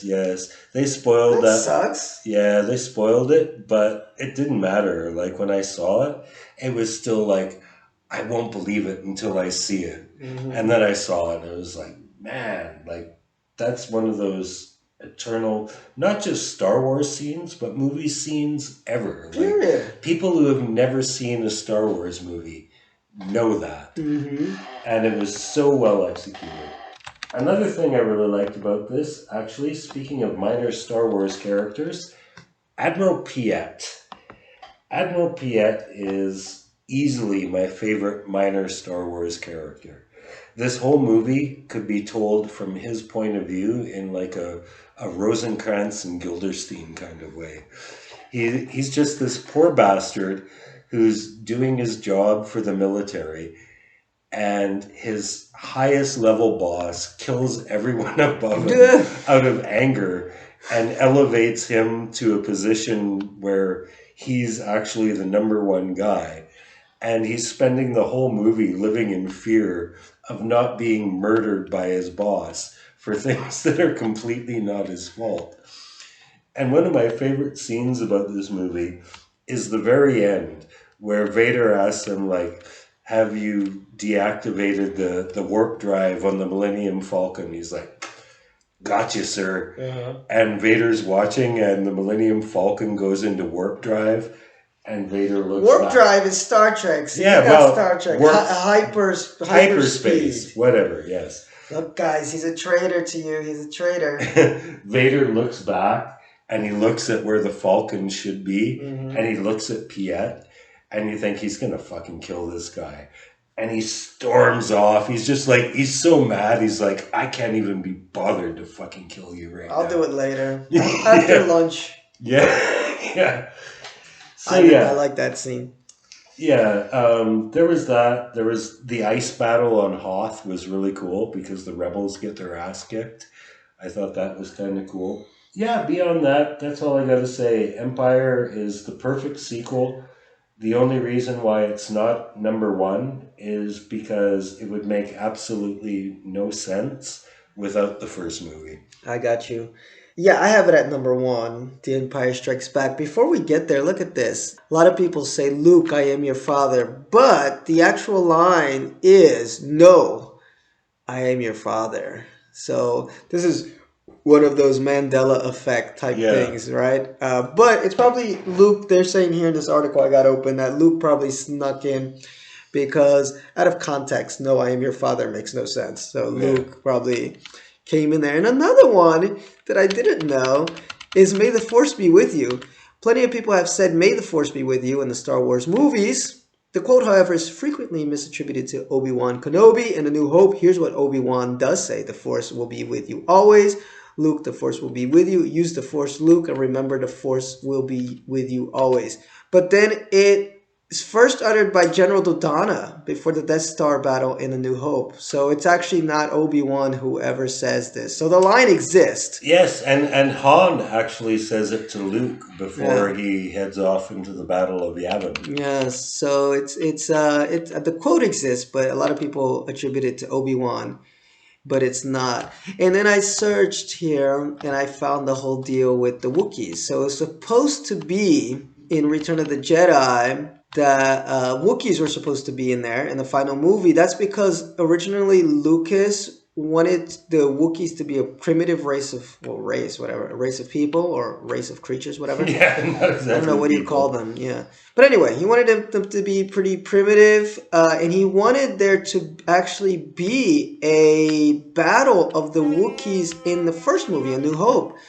The film was supposed to end with a battle between the Empire and the Society of Wookiees, but it was too complicated for the first movie. So instead of including a bunch of Wookiees, Lucas said, hey, let's just have one, which is Chewbacca. Obviously, we all love Chewbacca because his character evolved. And obviously, Chewbacca is not that primitive. So then when you get to the last movie, and when Lucas had this chance to do this battle that he had planned all the way from the first movie, he couldn't really put the Wookiees in it. So he opted for the little Ewoks, which people love and people hate, but you can't deny that they've made an impact in Star Wars lore. Now, getting back to number one, Empire Strikes Back. It's a classic, guys. I mean, it's the one Star Wars movie, I think, of all of them that even if you're not a Star Wars fan, you've seen it at least once. It goes beyond sci-fi, fantasy, even just the whole Star Wars saga to be a movie that most people have watched. And I kind of even disagree with you. I think a lot of people who have seen an Empire Strikes Back, they haven't sat through A New Hope or even gone to Return or watched anything more. It's not that confusing. I mean, you just realize, because you get to the opening scroll, and then you just realize, hey, in the first movie they didn't beat him, and then he's back. So I remember I watched this movie plenty of times before sitting through A New Hope, because, like I said, I would fall asleep through A New Hope. More Darth and the Emperor, which is Pete had mentioned. This is why I think it's cool. I also love the simplicity of the plot. Basically, Han and Leia are escaping, and then they get caught, and then Luke has to save them. That's basically it, okay? Well, there's the training in there. Well, no, yeah. Then, I mean, he's with training from Yoda, but it's a real paper-thin plot, but that's what makes it work, You don't... because the characters... Train him, I cannot. Oh, God. The characters and the dialogue are enough to carry the movie, so it doesn't need to have them going on a side journey here and end up on this planet there and doing this. No, basic plot. After that first fight in that winter planet, whatever it's called. Hoth. Yeah. Luke shoots off because he gets a Skype call from Ben. Yes. And then Han and Leia go off in another direction. They get chased. And then eventually Luke gets back and boom. Now, I'll give you a few things that I think maybe for you may not have noticed or may not have been important for you. But for me it was. We finally got a black guy, like visually a black guy, because we know that Lucas put James Earl Jones' voice on there because after screening it, that's what people said. There's no black people in space. Right. So he put James Earl Jones in there. But finally, we get to see a black guy in space, which is really nice, except for the fact that they made him a fucking asshole. That always pisses me off. No, I'm serious. That always pisses me off about this movie. Have you seen the meme about bashing The Empire Strikes Back the same way people bash The Last Jedi? No. Okay, there's a meme that's a tweet from 1983, and 1980, and it says, okay, first of all, they retcon Luke's whole parentage, and then they're like, and they make a black guy the boss just to be social justice warriors. So yeah, basically, people. Oh, there's a Reddit thread about it. Yeah, there it is. Yeah, the Empire Strikes Back movie doesn't make any sense at all. So they blow up the Death Star, but the Empire's just not affected. And by the way, I think you mentioned this a few times, how quickly they build this. Yeah, because the first one took 20 years. Yes, yeah. Well, they know how to do it now. Second time's always easier. They can still show up anywhere and do anything. Glad so many rebel pilots sacrificed themselves in A New Hope, I guess. Plus, I don't think humans can survive in the Arctic overnight, which is the code for some animal intestines. It's called Biology 101. In Sense When can smugglers use lightsabers? True. Oh, and I guess now we have ghosts in the universe too. To make no mention of the tiny, insane frog person who apparently is the galaxy's greatest Jedi Master. Give me a break. And while Luke is training, Han and Leia, who have no impact on the overall plot, true, get captured in like 2 seconds. So when Luke goes to rescue them, he's done his massive grand Jedi training in what, 48 hours? Yeah, I always feel like that when the timeline is out of whack. Makes no sense. And don't even get me started on this. I am your father, horseshit. A whole entire galaxy invader just happened to be passing over his freaking estranged son's home planet when he lost the Death Star plans one movie earlier. Shaking my head. And oh my god, the ultimate cheap ass machina. Oh, I like that. When Leia just kind of intuits that they should turn around and go pick up dangling Luke. The franchise has officially jumped the shark, hoping Mark 1 can turn it around for episode 6, but not holding my breath. That's a bit more polite than the one I saw. The one I saw actually ripped on making a black guy a person of authority just to be social justice warriors. Oh, God. In 1980. Yeah, I'm looking at something else, but I'm not going to read the whole thing. But I did notice that The Last Jedi and The Empire Strikes Back do have some similarities. You know, they're talking about they both have like a chase scene, and there's the training scene. Both Rey and Luke are back into the dark side. So there's a few similarities. But the Rey's tease to the dark side was so not convincing, though. You never thought she was going to go there. With Luke, it was like, the story's got to have a happy ending, but it still teased it enough that it was compelling. Anyway, that always pissed me off as a kid, and even when I watch it now, that Han, where finally you get a black representation in this motherfucking movie. And he sells out his best friend. And I'm like, motherfucking shit. I mean, you could have done it to somebody else. But then, they redeem him in the next movie. Now he's like a beloved character, so whatever. Yes, because he had Ewoks. Well, I mean, at the end, you kind of feel like he's like, he regrets what he did. There's subtle hints. But if you thought he was a scumbag in Empire Strikes Back, he's actually improved as a character since his first appearance in Solo. Mm-hmm. In Solo, he's a complete piece of shit. Yes. That's it for the Empire, guys. I mean, what more can you say about it? Exactly. It's a piece of pop culture gold, very few movies, even outside of Star Wars, can really surpass it as one of the best that ever did it. In the music. Oh, that's when we get the first Imperial March, isn't it? Dun, dun, dun, dun, dun, dun, dun, dun. Oh, that opening scene. Oh, God. No, there's so much in this movie that's so great. Woo. Yes. Imagine, you didn't get to see this one in the theater, did you? I did, yes. Oh, man, I can only imagine how that... Multiple times. How that was. I actually saw it on the re-release as well. All right, so let's finish up with your number one, which I guess is A New Hope, right? That's the only one left, and I actually have very little to say about it because it is pretty much cinema perfection. It is I would say it's in my top 10 to 15 movies of all time. It's not just nostalgia, although that has a lot to do with it. Mm-hmm. But I rewatched it recently, and besides what we talked about earlier, the sheer simplicity of it, it's good guys versus bad guys. The good guys have to go from one place to another, but that place gets blown up, and they get captured. They rescue a princess, escape, and then blow up the place that's trying to blow them up. That's the plot. There's no room for plot holes or confusion. It's very basic, but it's populated by incredibly endearing characters. Mm-hmm. Even C-3PO is enjoyable in this movie. I fucking hate C-3PO. But even in this movie, he comes across as like an annoying drag queen almost. when he and R2-D2 land on Tatooine and they decide to go their separate ways, and he's like, well, we'll see how far you get. He comes across as like such a total queen. Like that's a little like Joan Rivers in Spaceballs. Yeah, exactly. Yeah, well, I'm sure that's where that comes from. Uh-huh. Darth Vader, at this point, he's not a developed character, but he's a character that's been taken from Doctor Doom, from the Marvel Comics.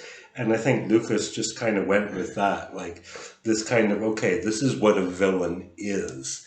And they put him out there and, you know, they developed him later. But what really made this movie for me, and I actually only recently just realized this watching it the last time, which was a few weeks ago, was the Battle of Yavin. The way it culminates, both with the direction, the special effects, and John Williams, again, MVP of Star Wars. MVP of movies, of cinema. Yeah. But the way that concludes is so fucking intense. You have you have Luke, Biggs, and Wedge going down the trench. Vader's on their tail with his two little buddies, and he takes out, who does he take? He takes out Biggs, and then Wedge gets his ship fucked up, and he has to fuck off. And Vader loses his two buddies. Impressive. Yeah.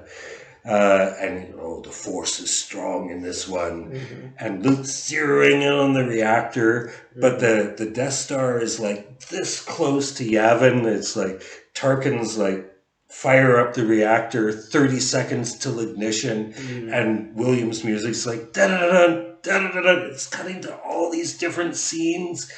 And right when Luke's ready to fire the torpedoes, Vader gets him in his sights, and Han Solo comes out of the sky and saves the day. Let's blow this shit and go home. And he fires the torpedo, breathes a sec. Oh, he gets told to use the Force from beyond the grave. Mm-hmm. Use the Force, Luke. Mm-hmm. Luke, you shut off your targeting computer. Mm-hmm. And he fires, he flies, the Death Star blows up. That was cinema masterpiece, the way they built that whole scene.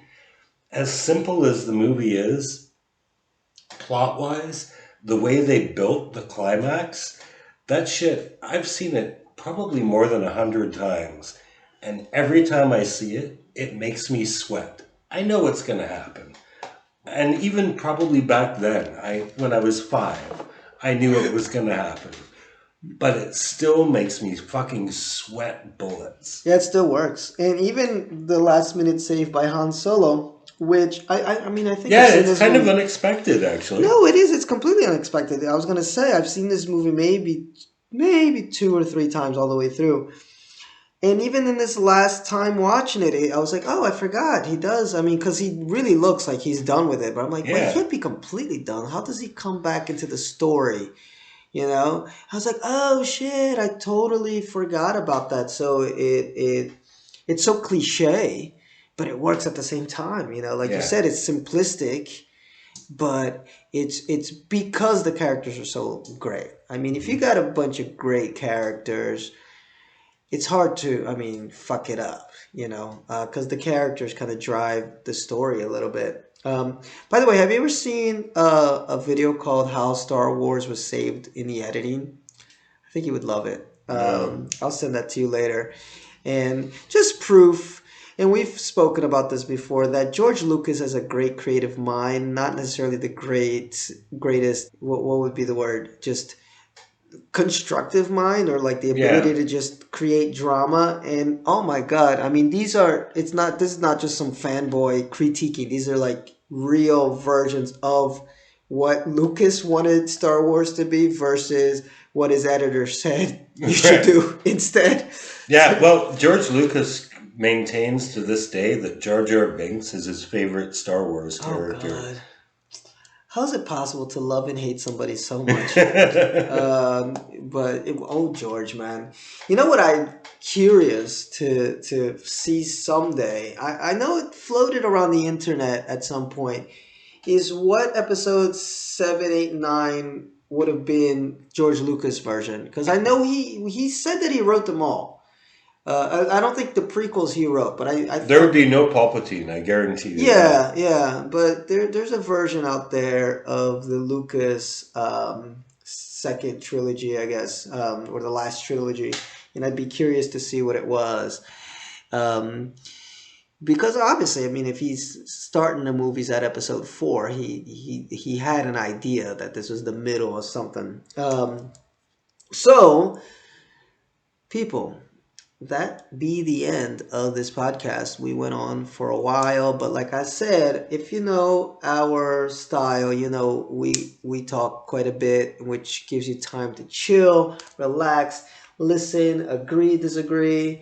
Put some comments down in the comment section. See if maybe I'm crazy for putting Rogue One in last place, or if Pete's crazy for putting the Revenge of the Sith so high, or whatever, or any of the ones in the middle. And we love to hear your comments. We love to interact. And also, remember to like and subscribe. I should put that in the beginning, actually, and I probably will. Remember to like and subscribe to this page. Hit the little notification bell so you know when new videos are up. We're going to try to do this more often, hopefully, and continue with this series of ranking stuff. So we'll try to think of some other franchises to rank, maybe ones with less movies. Indeed, next. Or even actors and directors. We don't have to go through their entire filmography. We could just go through, like, decades. Our personal favorites. Okay, I like that. I was thinking about doing that myself with some directors. But then that would require, I think, because I haven't seen every movie, like even by my favorite director. But I'm sure there's some hidden gems there that I haven't seen. So, but I like that idea. Or what I was thinking with directors is, like, take somebody like Spielberg. He's made a bunch of movies, right? Maybe we could go, like, okay, from the 70 to 1990, whatever. Let's take 20 years of his career, or even just, I mean, if it's a director that's very that worked a lot, maybe he came out with 8 movies in a decade. Okay, so let's see Woody Allen, the Woody Allen of the 80s. What are the top movies? Because I mean, imagine. I mean, some motherfuckers make a movie a fucking year. But I like that idea. So we'll be ranking a lot of stuff.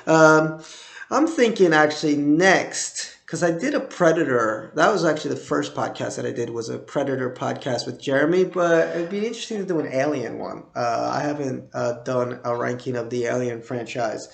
So that would be one that's not so long. Or Terminator. Mm-hmm.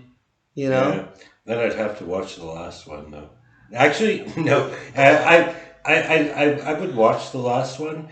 It's actually rewatching the one that came before that. Yeah, that was a little rough. This last one wasn't so bad. It was a little easier to swallow than Genesis. But anyway, so if you guys got any suggestions for stuff that you want us to watch and rank, let us know in the comments, and we'll be happy to look into it. And that's about it. You want to say anything, Pete? No, I'd just like to thank everyone for listening. It's a long listen, but I appreciate your efforts in hearing us. So thank you very much. All right, guys. Until next time, see you later. Bye-bye.